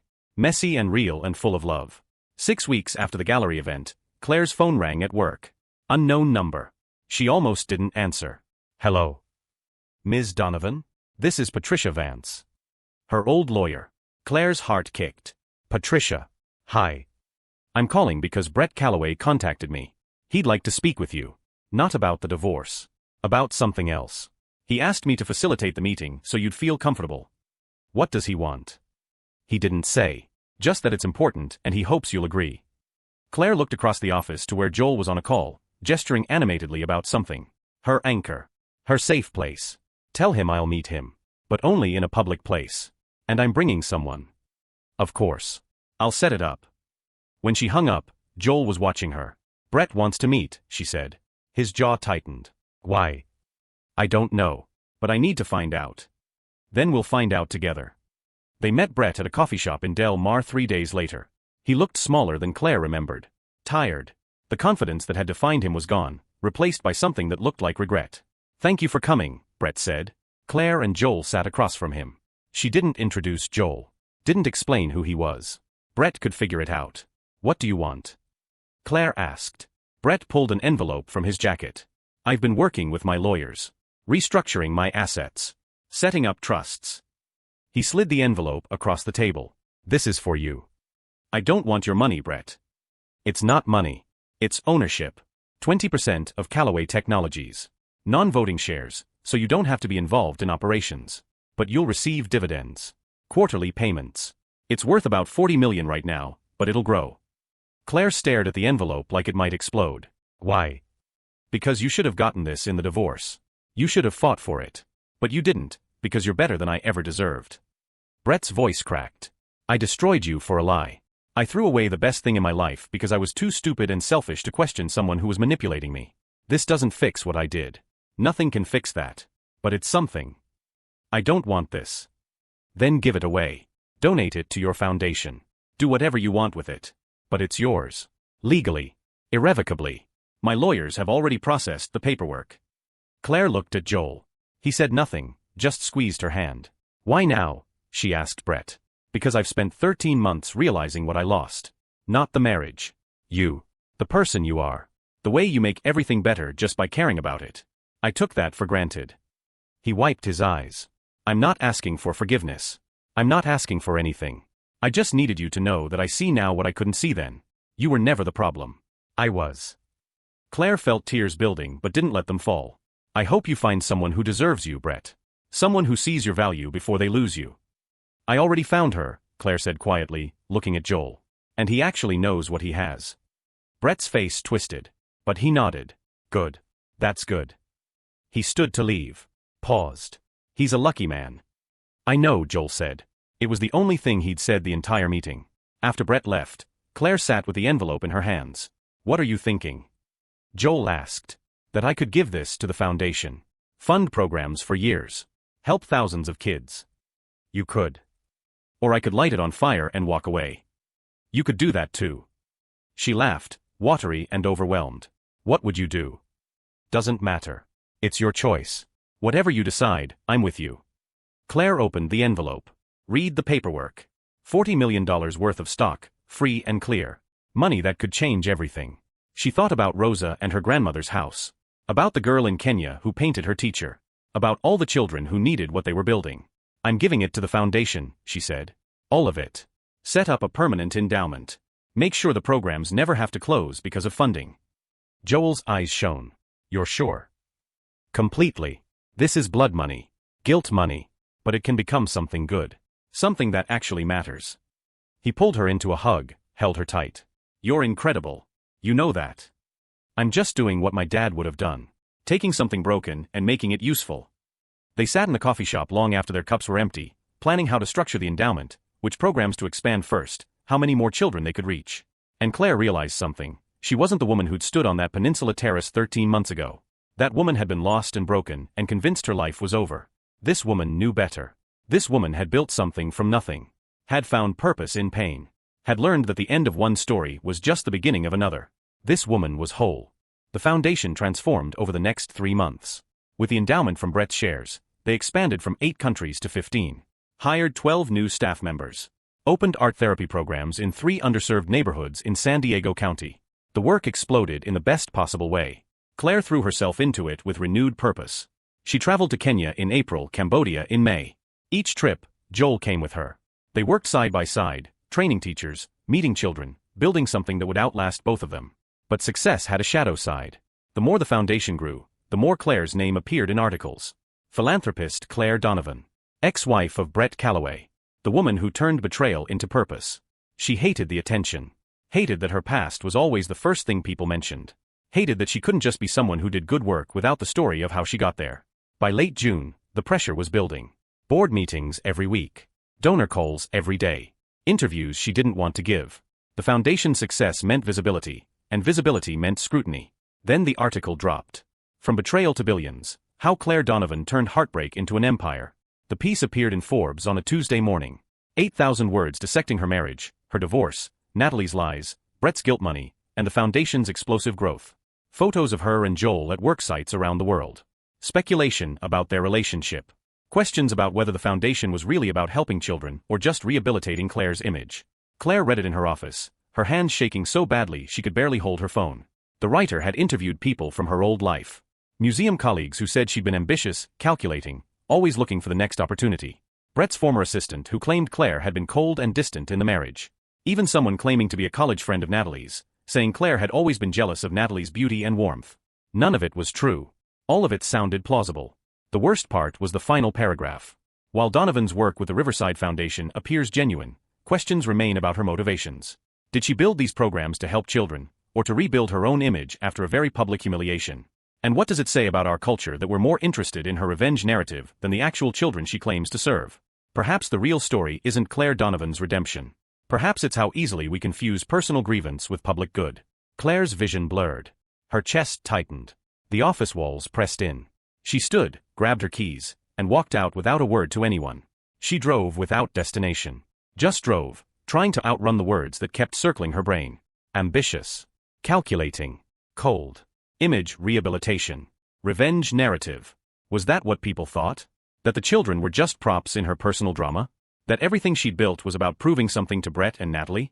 Her phone rang. Joel. She declined the call. It rang again. Marcus. Declined. Again. Hannah. Declined. She ended up at La Jolla Shores, the beach where she and Joel had walked a dozen times. But the memories felt contaminated now. Everything felt contaminated. The article had taken the best thing in her life and made it ugly. Made it about her instead of the work. Made people question whether any of it was real. Her phone buzzed with a text. Joel, where are you? Please talk to me. She typed back, I need to be alone. Claire, don't do this. Don't shut me out. But she was already doing it. Already building walls. Already retreating to the place where she couldn't be hurt because she wouldn't let anyone close enough to hurt her. She sat in her car until the sun set. Then she drove home, ignoring 17 missed calls and 43 text messages. The next morning, she didn't go to work. Didn't answer her phone. Just stayed in her apartment, staring at the ceiling, feeling everything she'd built crumbling around her. By noon, someone knocked on her door. She ignored it. Claire, I know you're in there. Joel's voice. Please open the door. She stayed silent. I'm not leaving. I'll sit out here all day if I have to. You know I will. He would. That was the problem. He wouldn't leave her alone to implode in peace. She opened the door. Joel looked exhausted. Like he hadn't slept. His hair was more chaotic than usual. His eyes were worried. Can I come in? She stepped aside. They sat on opposite ends of her couch. The distance felt like miles. I read the article, Joel said quietly. Great. Then you know I'm a cold, ambitious fraud who's using traumatized children to rehab my image. That's not what I know. That's what some writer with an agenda wants people to think. It worked. I've gotten 12 emails from donors asking if the foundation is legitimate. 3 canceling their recurring donations. The board wants to meet tomorrow to discuss damage control. Claire's voice was flat. Everything we've built is falling apart because I'm toxic. You're not toxic. The article is garbage. Is it though? Maybe they're right. Maybe I did this for the wrong reasons. Maybe I just wanted to prove I could survive without Brett. Maybe the kids were just a convenient cause that made me look good. You don't believe that. I don't know what I believe anymore. Claire stood, paced to the window. You know what the worst part is? It doesn't matter that I love this work. It doesn't matter that those children are real and the programs are real and the impact is real. None of that matters because all anyone will see now is the headline. Betrayed wife seeks revenge through charity. That's my story. That's all I'll ever be. That's not all you are. Then what am I, Joel? Tell me. Because I can't see it anymore. He stood, moved toward her. She held up a hand, stopping him. Don't try to fix this with kindness or patience or one of your inspiring speeches about building things from broken pieces. I'm tired. I'm so tired of fighting. Of trying to prove I'm more than what happened to me. Of building something good just to watch people tear it down. So what are you saying? I'm saying maybe I should step back. Let you run the foundation without me. My name is poison. The work will survive better without me attached to it. Joel's face went hard. That's bullshit and you know it. Excuse me. You're running. Again. Something gets hard and you want to disappear. I'm not running. I'm protecting what we built. By abandoning it? By letting some hackwriter with a deadline convince you that your work doesn't matter. Joel's voice rose. You're stronger than this, Claire.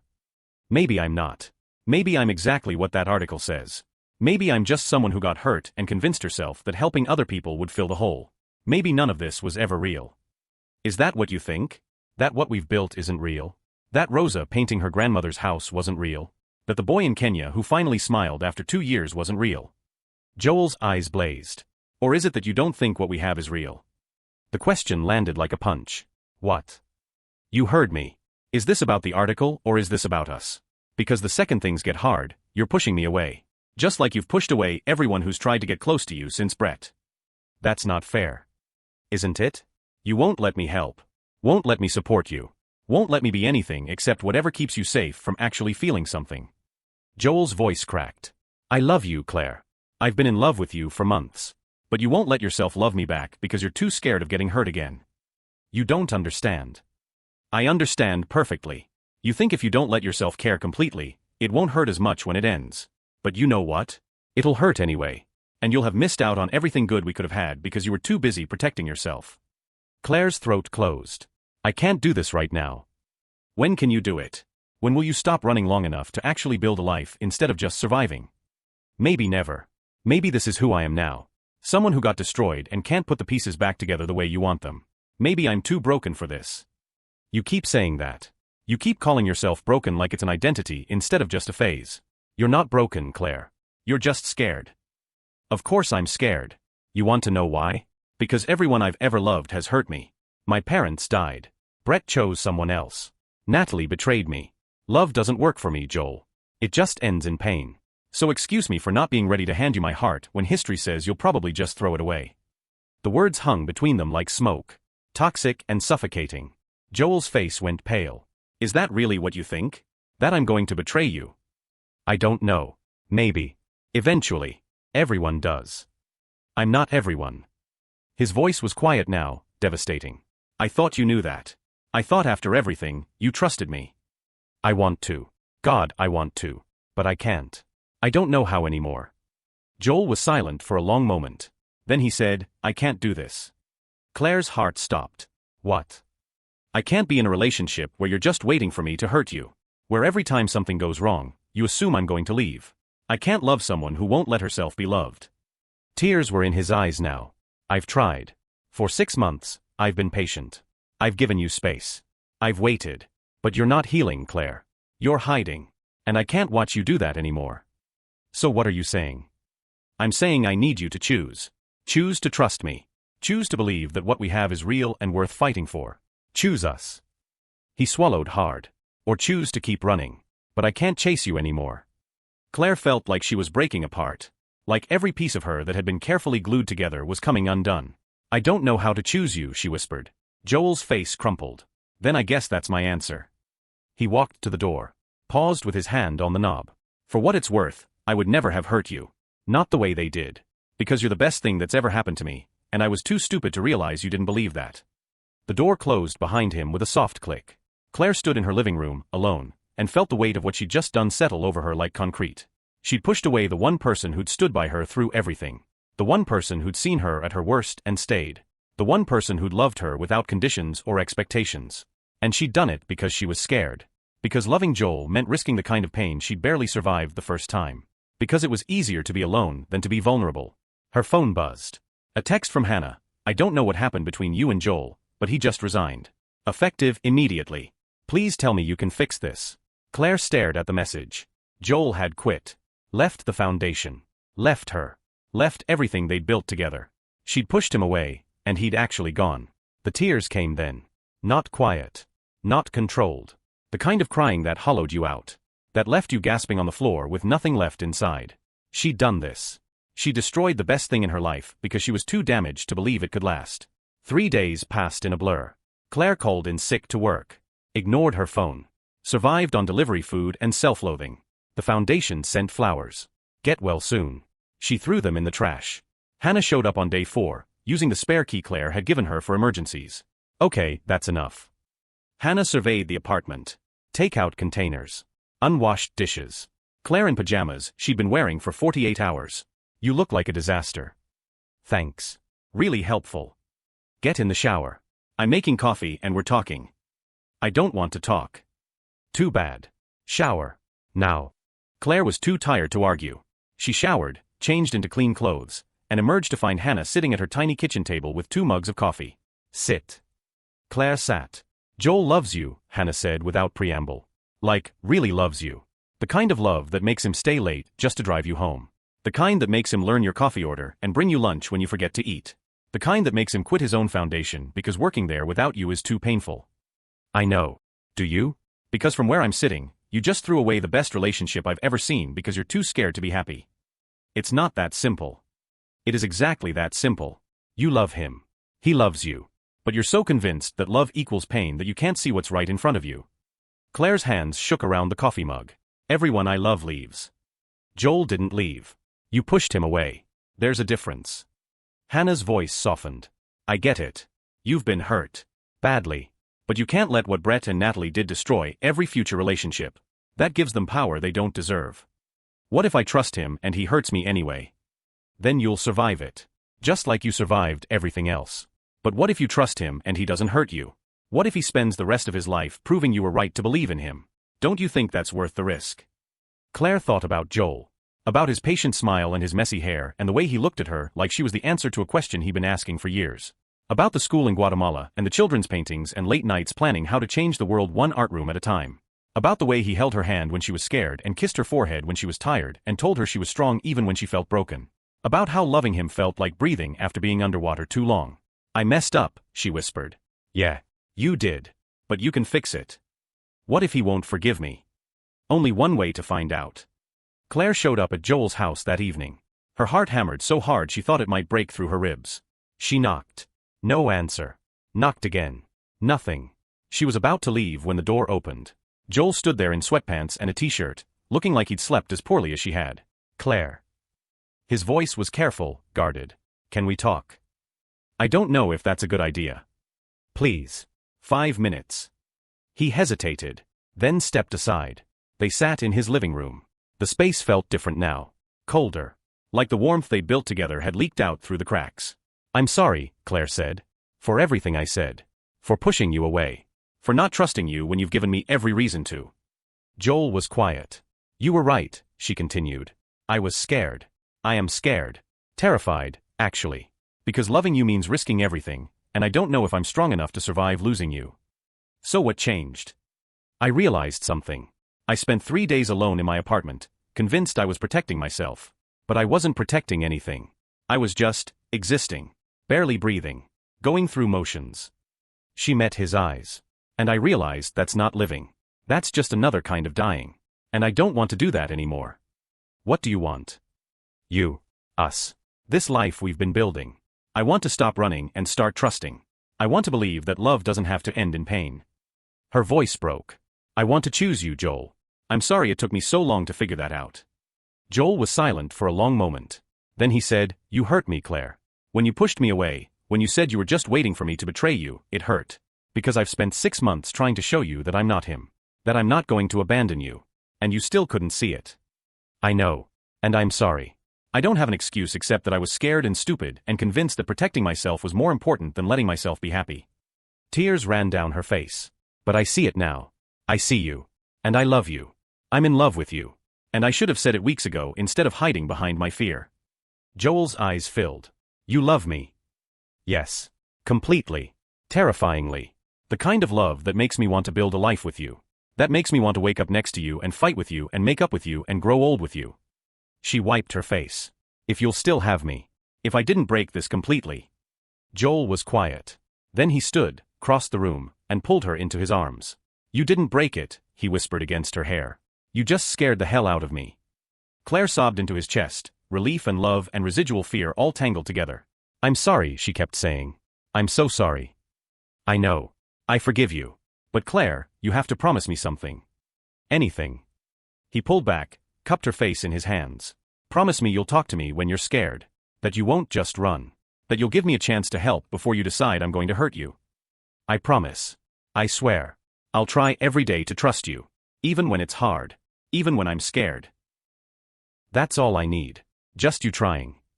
He kissed her then. Soft and forgiving and full of promises about tomorrow.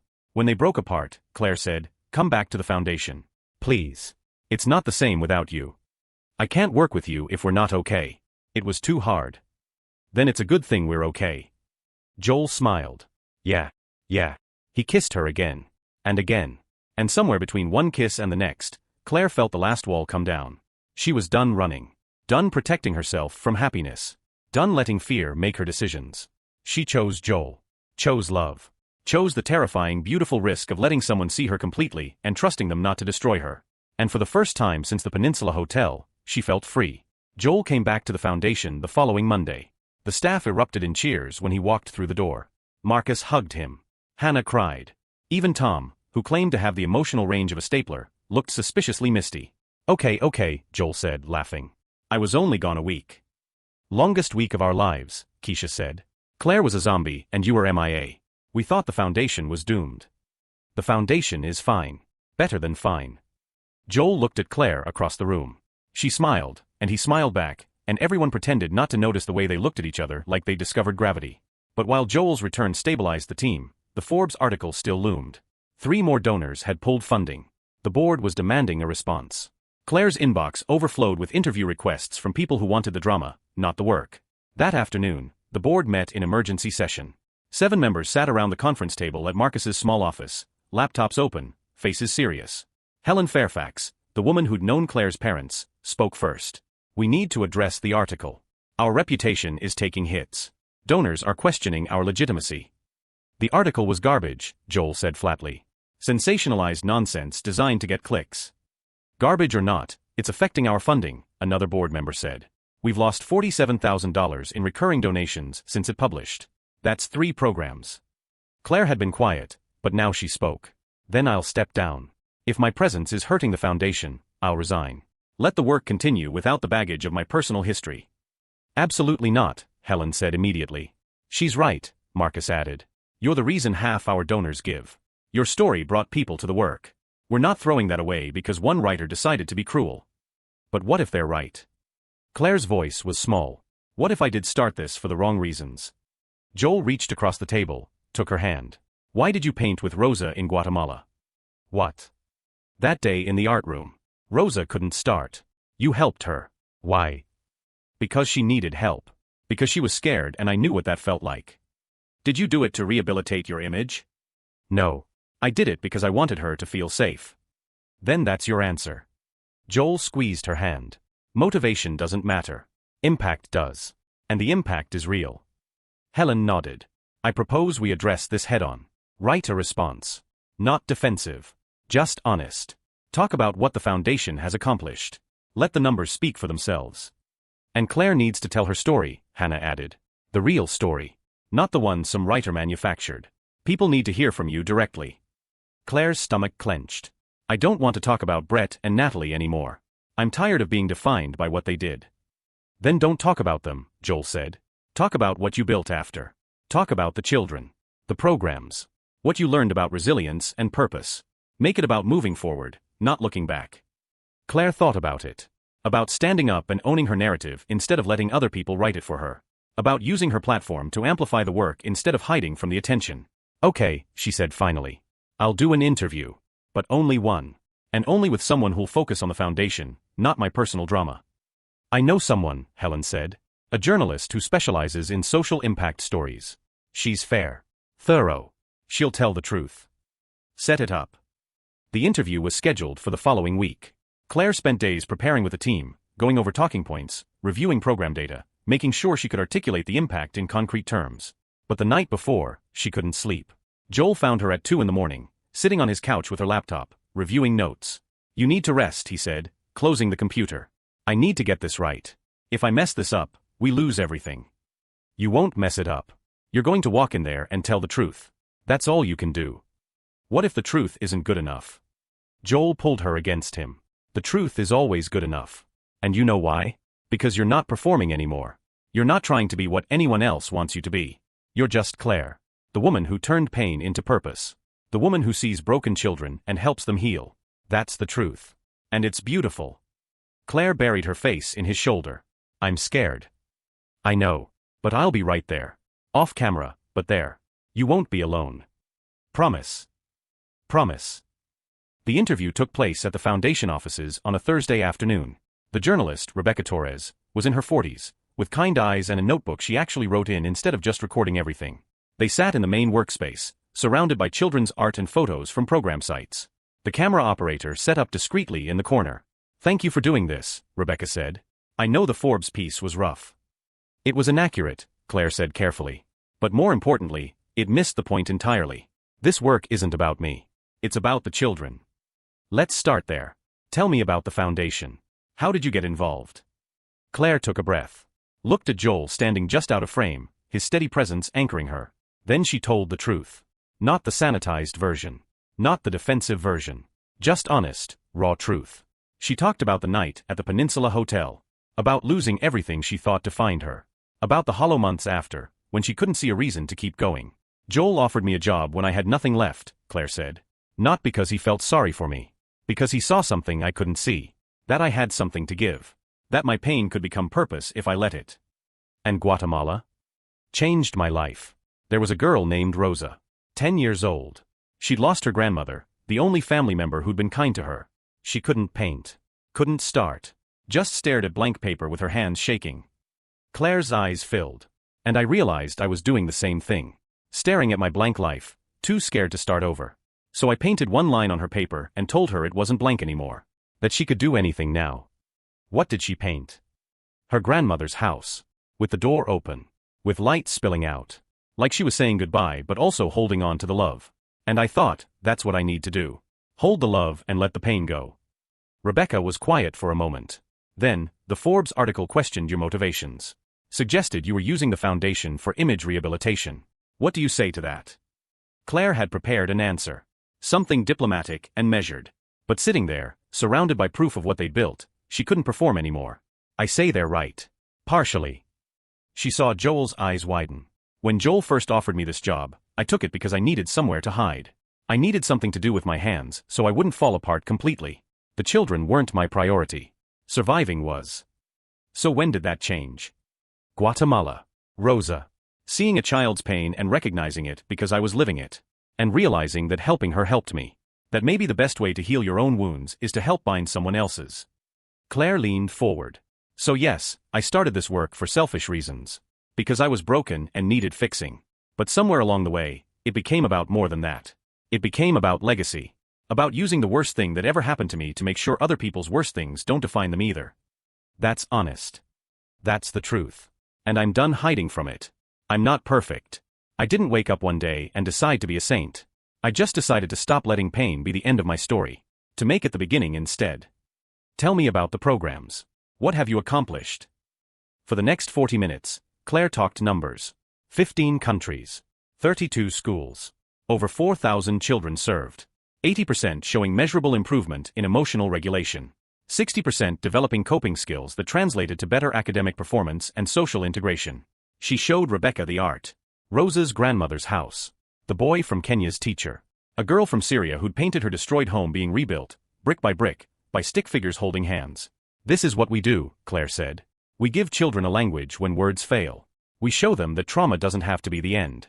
That they can take what hurt them and transform it into something beautiful. And what about your relationship with Joel Riverside?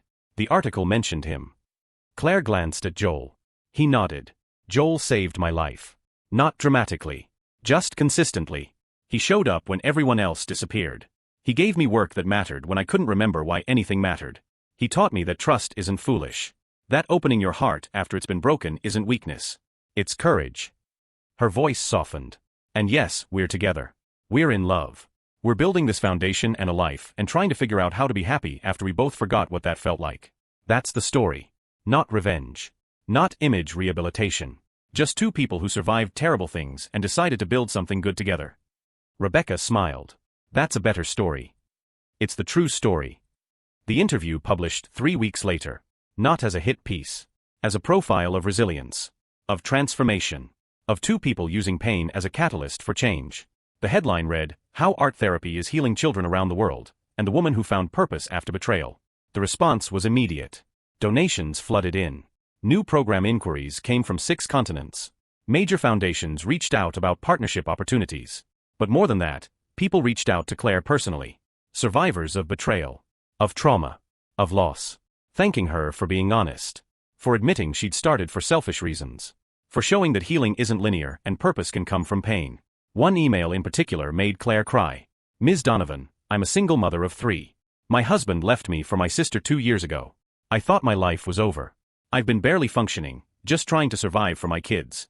But reading your story made me realize something. Surviving is enough. For now. And maybe someday, like you, I'll figure out how to do more than survive. Thank you for being honest about the hard parts. It makes the hope feel real. Thank you for showing me that broken people can build beautiful things. With gratitude, Patricia." Claire showed the email to Joel. He read it and pulled her close. "This is why you told the truth," he said. "For her. For everyone like her. I told it for me too. I was tired of hiding." How does it feel? Being seen completely. Claire thought about it. About standing in front of a camera and admitting she'd been selfish and scared. About letting people see her flaws and her growth and her ongoing struggle. Terrifying, she said honestly. But also free. Summer turned to fall.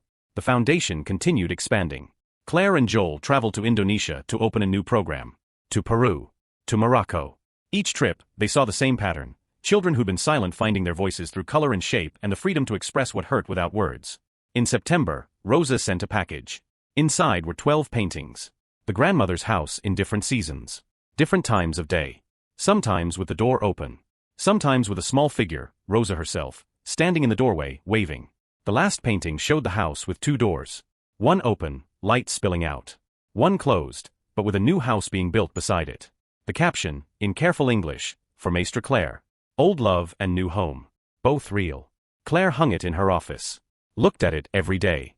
A reminder that you could honor what was and build what would be at the same time. In October, Brett reached out one last time. Not through lawyers. Just a simple text. Saw the interview. You're doing good work. I'm proud of you. Also, I'm engaged. Someone I met in therapy. She's nothing like Natalie. Nothing like anyone from before. Wanted you to hear it from me. Be well. Claire stared at the message. Felt nothing. No pain. No anger. Just a distant wish that he'd find what he was looking for. She showed Joel. He's getting married again. How do you feel about that? I feel like he's someone I used to know. Someone who hurt me once but doesn't anymore. Someone whose happiness or sadness doesn't affect my life at all. She looked at Joel. Is that cold? That's healthy. You're allowed to stop caring about people who hurt you. Even people you loved. Especially people you loved. Love without respect becomes obligation. You don't owe him anything. Claire deleted the text without responding. Later that night, lying in Joel's bed, which had become their bed, though she still kept her apartment for appearances, she said, I'm thinking about selling my place. Moving in here officially. Joel propped himself up on one elbow. Yeah. I'm here most nights anyway. And it feels silly to keep paying rent on an apartment I barely use just because I'm scared of commitment. Are you? Scared of commitment? A little. But less than I used to be. And I figured maybe it's time to stop making decisions based on fear and start making them based on what I actually want. What do you want? This. You. Mornings where we fight over the coffee pot and evenings where we plan how to change the world. A life that's real instead of perfect. She turned to face him. I want to stop holding back. Stop waiting for you to disappoint me. Just trust that this is good and let it be good. Joel kissed her. Slow and deep and full of promises. Move in, he said. Officially. Bring your books and your weird coffee mugs and your 17 throw pillows. Make this place ours. 17 is excessive. You have at least 17. I have 12. That's reasonable. It's insane. But I love you, so I'll deal with it. Claire laughed. Then she kissed him again. And somewhere in the kissing and the laughing and the planning where her books would go, she realized something. She was happy. Not performing happiness. Not pretending everything was fine. Actually, genuinely happy. The kind of happy that comes from choosing the right person and the right work and the right life.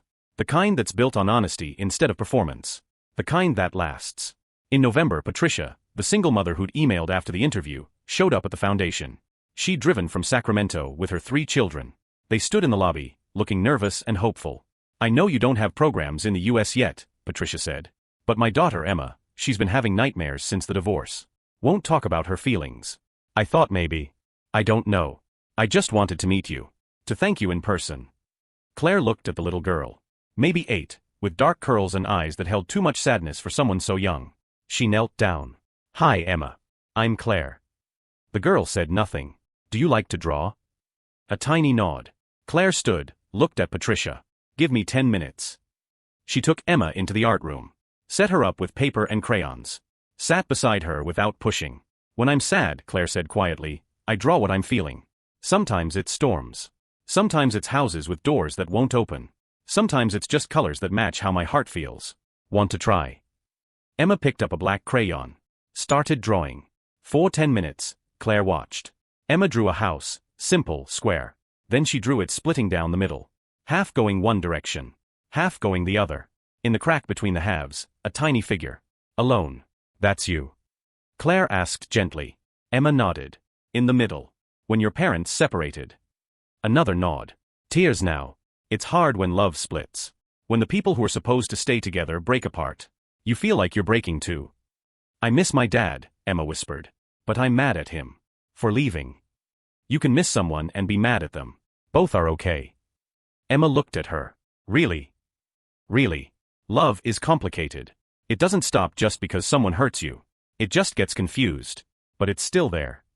The girl threw her arms around Claire's neck. Sobbed into her shoulder. Claire held her, this child she just met, and felt every piece of her own pain echoing in Emma's small body. When Emma's tears slowed, Claire said, Want to know what helped me? What? I drew a new house. One that was just mine. It was smaller than the old one. But all the doors were open. Want to try? Emma picked up a yellow crayon. Started drawing beside the broken house. A new one. Simple. Small. But whole. When Patricia came back, Emma showed her. Mom, look. A new house. Patricia's eyes filled. It's beautiful, baby. Claire walked them out. At the door, Patricia said, Thank you. You have no idea what that meant. I think I do. After they left, Joel found Claire in the art room, staring at Emma's drawings. That was beautiful, he said. We need to start domestic programs. Kids like Emma shouldn't have to drive 4 hours to get help. Then we'll build them. However many it takes. Claire looked at him. You mean that? Because that's a massive expansion. More staff. More funding. More everything. I mean it. This is what we're here for. To help kids process pain. Whether that pain happens here or across the world, it matters the same. Joel took her hand. Let's build it. Together. Together, Claire echoed. And in that moment she knew, this was her life now. Not surviving. Not recovering. Not healing from what broke her. Building. Growing. Thriving. Becoming someone who took the worst thing that ever happened and transformed it into the best thing she'd ever done. By December, the plans for U.S. programs were in motion. They'd secured funding for 3 pilot sites, San Diego, Phoenix, and Portland. Each would serve 50 children from families experiencing divorce, domestic violence, homelessness, or foster care instability. The board approved the expansion unanimously. Claire was promoted to executive director. Joel became president. They restructured the leadership team to support growth. And on a cold evening in mid-December, Joel took Claire to the beach where they'd walked that first morning after Guatemala. I want to show you something, he said. They walked to a spot where someone had set up a small fire pit. Blankets. Thermoses of hot chocolate. Did you do this? Claire asked. I had help. Hannah is weirdly good at covert operations. They sat by the fire, watching waves crash in the darkness. Claire leaned against Joel, his arms around her, and felt perfectly content. I have something to tell you, Joel said. Okay. I've been thinking about legacy. About what we're building. About how I want to spend the rest of my life. He shifted, turned her to face him. And I keep coming back to the same conclusion. Which is? That I want to spend it with you.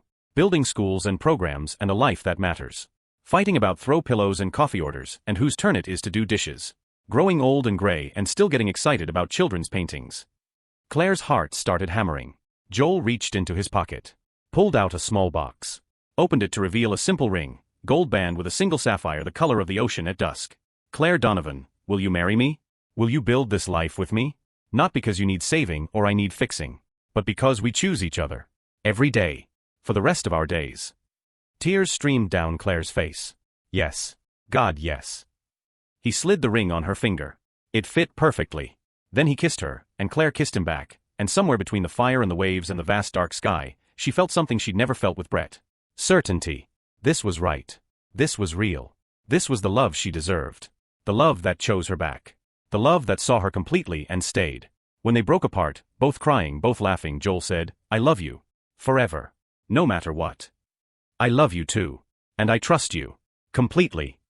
That's all I need." They sat by the fire until the stars came out. Making plans. Dreaming futures. Building the rest of their lives one conversation at a time. And Claire thought about the woman who'd stood on the peninsula terrace 18 months ago, watching her world end. How far she'd come. How much she'd survived. How she'd taken betrayal and transformed it into purpose, pain into power, endings into new beginnings. That woman would be proud of who she'd become. She was proud of who she'd become. The wedding was planned for late spring, a small ceremony on the beach in Encinitas.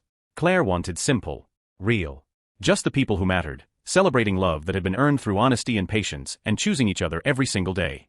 But 3 months before the wedding in early February, something happened that would change everything one final time. Claire was at the foundation's new San Diego location, meeting with families for the pilot program. Emma, Patricia's daughter, was one of the first enrolled. She'd been coming twice a week for a month, painting her way through the divorce, the anger, the confusion. That afternoon, Emma painted a picture of 2 houses side by side, different but connected by a rainbow bridge. In one house, her mom. In the other, her dad. On the bridge, Emma herself, walking between them. "I can love them both," Emma said, showing Claire. "Even if they don't love each other anymore." "Yes," Claire said, her throat tight. "You absolutely can." After the session, Claire was locking up when her phone rang. Unknown number. She almost declined, but something made her answer. "Hello? Claire? It's Tyler. Tyler Kensington." She froze. Natalie's ex. Evan's biological father. "Why are you calling me?" "Because I need to tell you something. About Natalie. About what really happened." His voice was shaking. "And because you deserve to know the whole truth." They met at a coffee shop in Oceanside the next morning. Tyler was 34, lean and tired-looking, with a kind of face that would have been handsome if it wasn't so haunted. Joel came with her. Non-negotiable. They sat in a corner booth, away from other customers. Tyler ordered nothing. Just sat with his hands clasped on the table. "Thank you for meeting me," he said. "You have 5 minutes," Claire replied. "Then I'm gone." "Fair." He took a breath. "I've been trying to work up the courage to call you for a year. Since everything came out. Since I found out I had a son and that Natalie had destroyed your life to hide the truth. Get to the point. The point is that Natalie didn't act alone. She had help. My help." Tyler's face crumpled. "I knew she was going to do it. Claim the baby was Brett's. She told me the plan. And I didn't stop her. I told myself it was because I wasn't ready to be a father. Because I was broke and stupid and scared. But really, I was just a coward." Claire's chest tightened. "You knew. From the beginning. She came to me when she found out she was pregnant. Panicked. Said she couldn't raise a baby on a sales rep's salary. Said Brett Calloway had billions and you had everything. She asked me what I thought would happen if she told him the baby was his. And you said." "I said you'd probably leave him. That he'd marry her. That she'd be set for life." Tyler wiped his eyes. "I didn't think about you. Didn't think about Brett. Just thought about how I wouldn't have to be responsible. How I could walk away clean." Joel's hand found Claire's under the table. Squeezed hard. "Why are you telling me this now?" Claire's voice was ice. "Because Evan is 3 years old. And every time I see him, I see what I did. I helped destroy a marriage. Helped ruin your life. For what? So I could avoid responsibility." Tyler's voice broke. "I've been in therapy for a year. Trying to figure out how to live with what I did. And my therapist said the only way to move forward is to tell the truth. To face what I did and try to make it right. You can't make this right. I know. But I can stop lying. I can give you the proof you need to hold Natalie accountable." He pulled out his phone. Opened his email. Showed Claire a thread from February, 2 years ago. "Natalie, I'm pregnant. It's yours. Tyler, what are you going to do?" "Natalie, I don't know. I can't afford this. You can't afford this. But Brett Calloway can." "Tyler, what are you saying?" "Natalie, I'm saying he's in love with me. Has been for years. If I tell him it's his baby, he'll leave Claire. He'll marry me. We'll all be fine." "Tyler, that's insane." "Natalie, that's survival. Are you in or out? Because if you're out, I need to do this alone. But if you're in, you play along. Deny everything if anyone asks. Let me handle it." "Tyler, what about Claire?" "Natalie, what about her? She's had everything handed to her. Married a billionaire. Gets to play with art all day. She'll survive. Tyler, and the baby? Natalie, the baby gets a father who can provide. Everyone wins. Tyler, okay. I'm in. But I don't want to see the kid. Ever. I can't do that. Natalie, deal. Claire read the messages 3 times. Each time, they felt more like a punch to the gut. She planned it, Claire whispered. Every detail. It wasn't some accident. Wasn't even opportunistic. She engineered my divorce. Yes. Tyler's voice was barely audible. And I helped her. Brett never had an affair, did he? Tyler shook his head. No. Natalie made that up too. She came on to him that weekend you were in San Francisco. He turned her down. Told her he loved you. That she needed to respect your marriage. So she got creative. How? She drugged him. Slipped something in his wine at dinner. Then took him back to her apartment. Nothing happened. He passed out on her couch. She took photos of him there, made it look like they'd been intimate. The next morning, she told him they'd slept together. That he'd been drunk and didn't remember. He was horrified. Believed her because he couldn't remember anything after dinner. Claire couldn't breathe. The room tilted. Joel's arm went around her shoulders. Claire, breathe. Just breathe. She drugged him. Claire's voice was hollow. She faked the entire affair? Yes. I have proof. Text messages where she told me about it. Bragged about how easy it was. How he believed her completely. Tyler pushed his phone across the table. It's all here. Everything. Her plan. The execution. Her laughing about how you'd never question it because you trusted her too much. Claire stared at the phone like it was a weapon. In a way, it was. Evidence that could destroy what was left of Natalie's life. Proof that the betrayal went even deeper than anyone knew. Why now? She asked again. Why tell me this now when you could have kept hiding? Because Evan asked about you. Claire's head snapped up. What? He's 3. Starting to understand things. He asked why he has 2 daddies. Why one daddy used to be his daddy but isn't anymore. Why there's a lady named Claire that his mommy doesn't like talking about. Tyler's voice cracked. And I realized he's going to grow up with this lie. This poison. And maybe if I told the truth, he could grow up with something better. Something honest. What do you want me to do with this? Whatever you need to do. Press charges. Sue Natalie. Expose everything. Or do nothing. It's your choice. I just couldn't keep carrying it alone. Claire looked at Joel. He said nothing. Just waited for her to decide. She thought about Natalie. About the woman who'd been her best friend for 12 years. Who'd held her hand through her parents' funeral and helped her pick out wedding dresses and promised they'd be friends forever. That woman had never existed. She'd been a performance. A long con. And when the opportunity came to cash in, she'd taken it without hesitation. I need to think, Claire said finally. I understand. I'll send you copies of everything. Do what you need to do. Tyler stood to leave. Paused. For what it's worth, I'm sorry. I know that's not enough. But I am. Sorry doesn't give me back 2 years of my life. I know. After he left, Claire sat in the booth with Joel, staring at nothing. What are you thinking? Joel asked quietly. I'm thinking that I could destroy her. Take these messages to the police. Brett could probably press charges for the drugging. She'd lose everything. Her reputation. Maybe her son. Definitely her freedom. What's stopping you? Claire was quiet for a long time. Then she said, Evan. That little boy didn't ask for any of this. If I destroy Natalie, I destroy his mother. I make his life harder. And what does that accomplish? Does it heal me? Does it make the past 2 years disappear? No. I spent 18 months wanting revenge. Wanting Natalie to hurt the way she hurt me. And now I have the weapon to do it. Claire looked at Joel. But I don't want to use it. Because revenge won't make me whole. It'll just make me like her. Someone who destroys people to feel better about themselves. Joel's eyes shone. So what will you do? I'll send the evidence to Brett. He deserves to know the whole truth. What he does with it is his choice. But I'm done. I'm done letting Natalie and what she did take up space in my life. I'm choosing to let it go. You're sure? I'm sure. Because holding on to anger is like drinking poison and expecting the other person to die. And I'm tired of poisoning myself. She pulled out her phone. Forwarded Tyler's messages to Brett with a simple note. You deserved better than this. We both did. But it's over now. I'm moving forward. I hope you do too. Then she blocked Natalie's number. Deleted every photo of them together. Removed her from every social media platform. Not out of anger. Out of closure. Out of choosing peace over payback. Brett called 3 hours later. Claire answered on speaker, Joel beside her. I don't know what to say. Brett's voice was wrecked. She drugged me. She faked everything. I thought I destroyed our marriage. I thought I was a monster. You're not a monster. You were a victim. We both were. I'm going to the police. I'm pressing charges. That's your choice. I'm not involved anymore. Claire, she destroyed us. She needs to pay. She will. Karma doesn't need my help. But Brett, I need you to understand something. I'm not doing this for you. I'm not holding your hand through this. I sent you the truth because you deserved it. But that's where my involvement ends. I have a life now. A good one. And I'm not letting her poison that. Brett was quiet. Then, you're getting married. Yes. To Joel.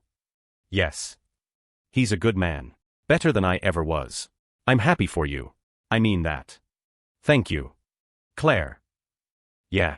I loved you. I know I failed you. I know I didn't fight for you the way I should have. But I did love you. I need you to know that. Claire took a breath.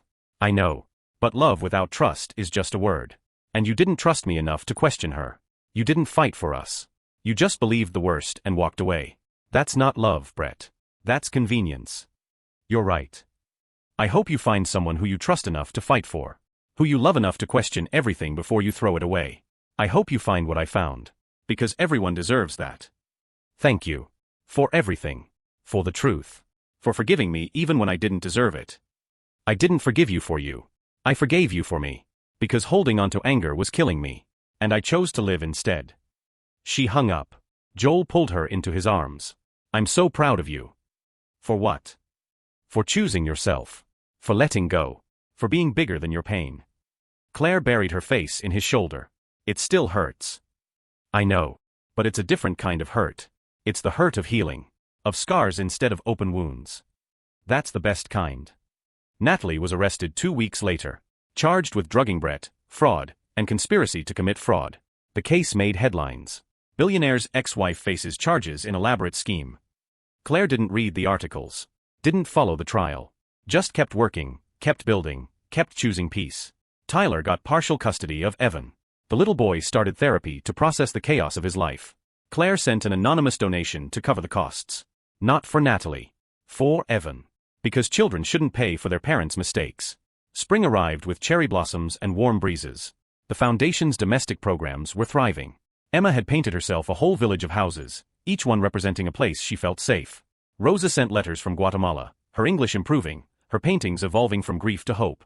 And on a Saturday in late April, Claire Donovan married Joel riverside on a beach in Encinitas. 50 people attended. The foundation team. Joel's brother Danny with his family. Patricia and Emma. A handful of friends who'd stuck around through everything. Helen Fairfax, who'd known Claire's parents and now served as board chair. Claire wore a simple cream dress. No veil. No diamonds. Just her, honest and unadorned, marrying the man who'd seen her at her worst and loved her anyway. Joel wore khakis and a white button-down. His hair was its usual disaster. He cried the second he saw her walking toward him through the sand. The officiant, a friend of Joel's, kept it short. Marriage is a choice. Made once on a wedding day and then every day after. It's choosing to love when it's easy and when it's hard. When you're happy and when you're hurt. It's building something together that's bigger than either of you alone. Joel and Claire have already been making that choice. Today, they're just making it official. When it came time for vows, Claire went first. Joel, you found me when I was drowning and you didn't try to fix me. You just stayed close enough that I could learn to swim again. You gave me work that mattered. Purpose when I had none. Love when I'd forgotten what real love looked like. You taught me that being broken doesn't mean being worthless. That scars are proof of survival. That choosing to trust again after betrayal isn't foolish. It's brave. Her voice caught. I choose you. Today and every day. In the easy moments and the hard ones. When I'm strong and when I'm scared. I choose us. I choose this life we're building. I choose love. Forever. Joel wiped his eyes. Then he spoke. Claire, I fell in love with you on a terrace at the Peninsula Hotel. You were pretending to be fine and I could see you weren't, and something in me recognized something in you. Pain that understood pain. But more than that, I saw strength. The kind that holds you together when everything else is falling apart. You're the bravest person I know. Not because you don't feel fear. But because you feel it and keep going anyway. He took her hands. I choose you. Your laugh and your tears and your 12 throw pillows. Your passion for children who need help and your terrible coffee order and the way you scrunch your nose when you're concentrating. I choose all of it. All of you. For the rest of my life. They exchanged rings. Simple gold bands that matched. A promise worn on the hand. Visible proof of invisible vows. I now pronounce you married, the officiant said. Joel, kiss your wife. And he did. In front of 50 people and the ocean and the vast blue sky. He kissed her like she was air and he'd been drowning. When they broke apart, everyone cheered. The reception was at Joel's house. Their house now. Tacos from Lucha Libre. Beer and wine. A playlist Danny had made of terrible 90s pop songs. No formal dances or speeches. Just people eating and laughing and celebrating love that had survived fire and come out forged stronger. Emma found Claire during dessert. You look pretty. Thank you, sweetheart. Are you happy? So happy I can barely stand it. Good. You deserve happy. Emma hugged her, fierce and tight. Thank you for teaching me how to paint new houses. Claire's eyes filled. Thank you for reminding me why I do this work. Later, after the sun set and the guests started leaving, Claire and Joel stood on the porch overlooking the ocean. We did it, Joel said. We did. Any regrets? Not a single one. He pulled her close. They swayed to music only they could hear. Want to know something? Claire said. Always. 2 years ago, standing on that terrace, I thought my life was over. I thought Brett leaving me meant I'd failed. That I was unlovable. That I'd never be happy again. And now I realize that wasn't my life ending. That was my life beginning. Because if he hadn't left, I never would have found you. Never would have built this work. Never would have learned that I'm stronger than I knew. That I'm worth more than being someone's wife. That I can build a life that's mine, that matters, that's full of love and purpose and meaning. She looked up at him. He didn't destroy me by leaving. He freed me. And I'm grateful. Joel kissed her forehead. The best revenge is a life well lived. This isn't revenge. This is just life. Real, messy, beautiful life. They stayed on the porch until the stars came out.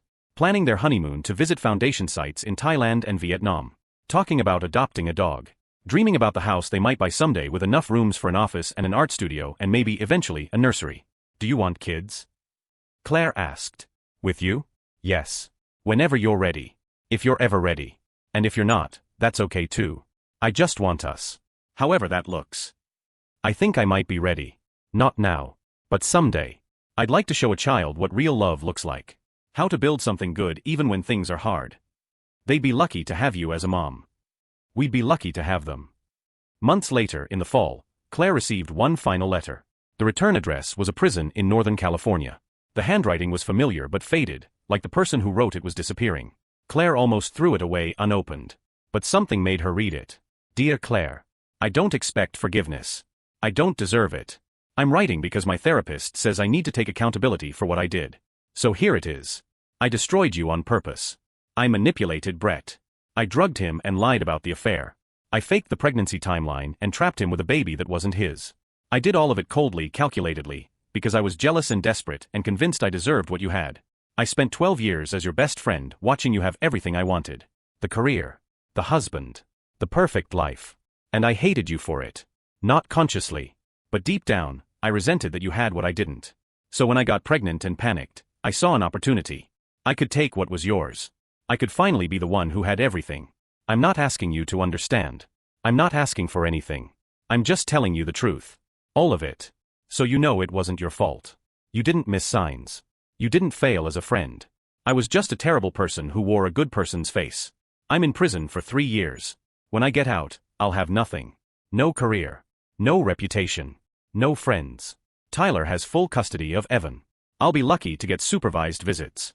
I destroyed my life trying to steal yours, and the irony isn't lost on me. I'm glad you found happiness. I mean that. You deserve it. You always did. And I'm sorry I couldn't be happy for you when you had it. I'm sorry I chose jealousy over love. I'm sorry I was your best friend in name only. I'm sorry for everything. I don't expect a response. I just needed you to know the truth. All of it. So you can finally close this chapter and move on completely. I hope you have a beautiful life. Natalie. Claire read the letter twice. Then she folded it, put it back in the envelope, and filed it away in a drawer she rarely opened. Not because she forgave Natalie, but because the letter didn't change anything. The apology didn't heal wounds that had already closed. She showed it to Joel that evening. He read it in silence. How do you feel? He asked. I feel nothing. Maybe a little sad. Not for me. For her. For someone so consumed by jealousy that she destroyed her own life trying to ruin mine. Claire took the letter back. But mostly I feel grateful. For what? That I'm not her. That I chose differently. That when my life fell apart, I built something good instead of tearing someone else down. That I'm sitting here with you in our home, living a life that's real and earned and full of love. She leaned against him. She tried to destroy me and ended up destroying herself. And I'm still here. Still standing. Still happy. That's the best ending I could ask for. Joel kissed her temple. You're incredible. I'm just someone who chose healing over hatred. But thank you. 2 years after the wedding, Claire stood in front of a crowd of 500 people at the Kennedy Center in Washington, D.C. The Riverside Foundation had been selected to receive the National Arts and Humanities Award for innovative programs serving trauma survivors. It was the highest honor in their field. Claire wore a navy dress and the sapphire ring Joel had proposed with. Her hair was down. Her makeup minimal. She looked exactly like herself. When I started this work, she said into the microphone, I wasn't trying to save the world. I was trying to save myself. I'd lost everything I thought defined me. My marriage. My best friend. My sense of worth. I was drowning and desperate for something to hold on to. The audience was silent, listening. Art therapy became my lifeline. Not because I was helping children. Because helping them helped me. Every child who painted their pain taught me that trauma doesn't have to be the end. That you can take what broke you and transform it into something beautiful. That healing is possible even when you're convinced it's not. She clicked to the next slide. Rosa's painting of her grandmother's house. This is Rosa. 10 years old. Lost her entire family to violence. When I met her in Guatemala, she couldn't paint. Couldn't start. Just stared at blank paper with her hands shaking. I painted one line and told her the paper wasn't blank anymore. That she could do anything now. And she painted this. Her grandmother's house. With the door open. With light spilling out. Next slide. The boy from Kenya with his teacher. This is Daniel. 8 years old. Survived abuse that no child should survive. Spent 2 years without smiling. Then he painted his teacher. The first adult who'd been kind to him. And when he finished, he smiled for the first time since the trauma. Because art gave him a language when words failed. She cycled through more images. More children. More paintings. More proof that broken people could create beautiful things. We've served over 20,000 children across 23 countries and 8 states. We've trained 460 teachers. We've watched children who couldn't speak find their voices. Children who couldn't smile learn to laugh. Children who thought they were broken discover they were just wounded. And wounds heal. She paused. Looked out at the audience. But here's what I've learned. We don't heal alone. We heal in community. We heal when someone sees our pain and doesn't look away. When someone says, your story matters. Your healing matters. You matter. Her voice caught. This award isn't mine. It belongs to every child who picked up a brush when their hands were shaking. Every teacher who stayed late to help a traumatized kid paint. Every donor who believed this work was worth funding. Every person who chose to help instead of look away. She found Joel in the front row. He was crying. She smiled at him. And it belongs to my husband, Joel, who saw a drowning woman on a hotel terrace and decided to throw her a lifeline instead of walking past. Who taught me that broken people can build beautiful things. That love after betrayal is possible. That choosing hope over bitterness is the bravest thing we can do. She lifted the crystal award. This is for everyone who survived something terrible and chose to help others survive too. For everyone who turned pain into purpose. For everyone who proved that endings are just beginnings in disguise. Thank you. The applause was deafening. That night, back in their hotel room, Claire and Joel lay in bed, too wired to sleep. You were amazing, Joel said. I was terrified. You didn't show it. Years of performing for Brett's events finally came in handy. She laughed. Then turned serious. I meant what I said. About you. About how you saved me. You saved yourself. I just didn't let you drown alone. Same thing. It's not. But I'll take the credit anyway. They lay in comfortable silence. Then Claire said, I have something to tell you. Okay. I'm pregnant. Joel sat up so fast he nearly fell out of bed. What? I took a test this morning. Positive. I wanted to wait until after the ceremony to tell you. You gave that whole speech while pregnant? I gave that whole speech while pregnant. Joel laughed, disbelieving and joyful. We're having a baby? We're having a baby. He pulled her into his arms, held her like she was made of glass. I love you. So much. Forever. I love you too. And I'm not scared. That's the miracle. I'm not scared of this. Of us. Of building a family. Because I know you're not going anywhere. I know we're doing this together. Always together. Always. 9 months later, Claire Donovan Riverside gave birth to a daughter. They named her Grace. Not the forbidden name from Claire's past, but chosen deliberately. For grace that heals. Grace that forgives. Grace that transforms pain into beauty. The delivery room was full. Joel holding Claire's hand. Danny and his family on FaceTime. Hannah and Marcus in the waiting room. A community of people who'd watched them build this life and now celebrated this new beginning. When the baby was finally in Claire's arms, tiny and red-faced and perfect, she felt something shift. A final piece falling into place. This was her family. Not the one she'd lost. Not the one that betrayed her. This one. Chosen and earned and built from love that survived fire. "Hi Grace," she whispered. "Welcome to the world. You're going to have a beautiful life. Full of love and art and people who choose you every single day. Your dad and I, we're going to teach you that endings aren't forever. That broken things can be mended. That the best stories start with once upon a time, something terrible happened, and I survived." Joel kissed her forehead. "We survived. We survived."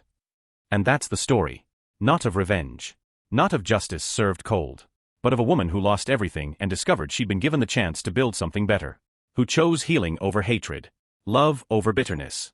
Purpose over pain. 2 years after Natalie's betrayal, Claire didn't just reveal the truth. She revealed something more important, that the best revenge isn't revenge at all. It's living so fully, so authentically, so joyfully that the people who tried to destroy you become footnotes in a story that's so much bigger than their small cruelty. Brett eventually remarried and found happiness. Tyler became a devoted father to Evan. Natalie served her time and disappeared from public life. And Claire? Claire built schools and programs and a foundation that would outlive her. She married the love of her life. She had a daughter who grew up painting rainbows and believing in second chances. She wrote essays about art and trauma that were published in major journals. She lived. Not in spite of the betrayal. Because of it. Because sometimes the worst thing that happens to you is actually the door opening to the best thing that could ever happen. Sometimes the child that isn't yours is the truth that sets you free. 5 years later, Claire stood in the art room of the Riverside Foundation's headquarters. The space had grown. 20 employees now. Programs in 30 countries and 15 states. Over 50,000 children served. On the wall hung Rosa's painting of her grandmother's house. Beside it, a new painting. Rosa at 15, accepted to art school in Guatemala City. Her latest piece, a bridge made of rainbow colors, connecting old homes to new ones. The caption read, "For Maestra Claire, who taught me that blank paper isn't empty. It's full of possibility." Emma's paintings hung nearby. She was 13 now, thriving, painting murals around San Diego that transformed ugly walls into beautiful stories. And in the corner, a small painting by 3-year-old Grace Riverside. Abstract colors that maybe were flowers or maybe were just joy spilling onto canvas. Either way, it was perfect. Joel appeared in the doorway, Grace on his hip. Ready. Ready. They were opening a new program today. The first fully funded art therapy clinic in the U.S., serving children from families experiencing domestic violence, divorce, foster care instability, and homelessness. Free services. No wait list. Just help when it was needed most. Brett had funded it. A $5 million donation made anonymously until Claire insisted they list him as a donor. He deserved credit for trying to make amends. They'd seen him once since the donation. At a foundation event. He'd congratulated them on Grace. Told them the clinic would change lives. Then left quietly, knowing his presence wasn't needed or wanted for long. Some wounds healed better with distance. As Claire walked through the new clinic, bright rooms full of art supplies and possibility, she thought about the woman she'd been 5 years ago. Standing in a hotel lobby with DNA results. Terrified and angry and convinced the truth would destroy everything. That woman had been wrong. The truth hadn't destroyed anything. It had freed her. Given her back her story. Let her write the ending she deserved. "What are you thinking?" Joel asked. "That I'm grateful. For all of it. Even the hard parts. Because they led me here. To this work. To you. To Grace. To this life that's so full I sometimes can't believe it's mine. It's yours. You built it. We built it." "We built it," Joel agreed. Grace reached for Claire. "Mama, paint." "Yes, baby. We'll paint." And as Claire settled her daughter at a small easel, showing her how to hold a brush, how to let colors blend and bleed and become something new, she felt it again. Peace. Not the absence of pain, but the presence of purpose. Of love. Of a life built on honesty instead of performance. On healing instead of hiding. On choosing hope even when hope felt impossible. Natalie had tried to steal her life. But in doing so, she'd given Claire the greatest gift, the chance to build one worth keeping. And that, more than any revenge, more than any exposure or justice or vindication, was the real ending. Not happily ever after. But honestly, messily, beautifully ever after. The kind of ending where broken people mend. Where pain transforms. Where love, real love, wins. Always. Have you ever had something terrible happen that later turned into a blessing in disguise? How did you transform your pain into purpose? Share your story in the comments below. Thank you for watching this story to the end. If you enjoyed this story, you will surely love the next one. It's as interesting and even more intriguing as can ever imagine. So do check it out. Click on the image showing on your screen right now to watch the next one.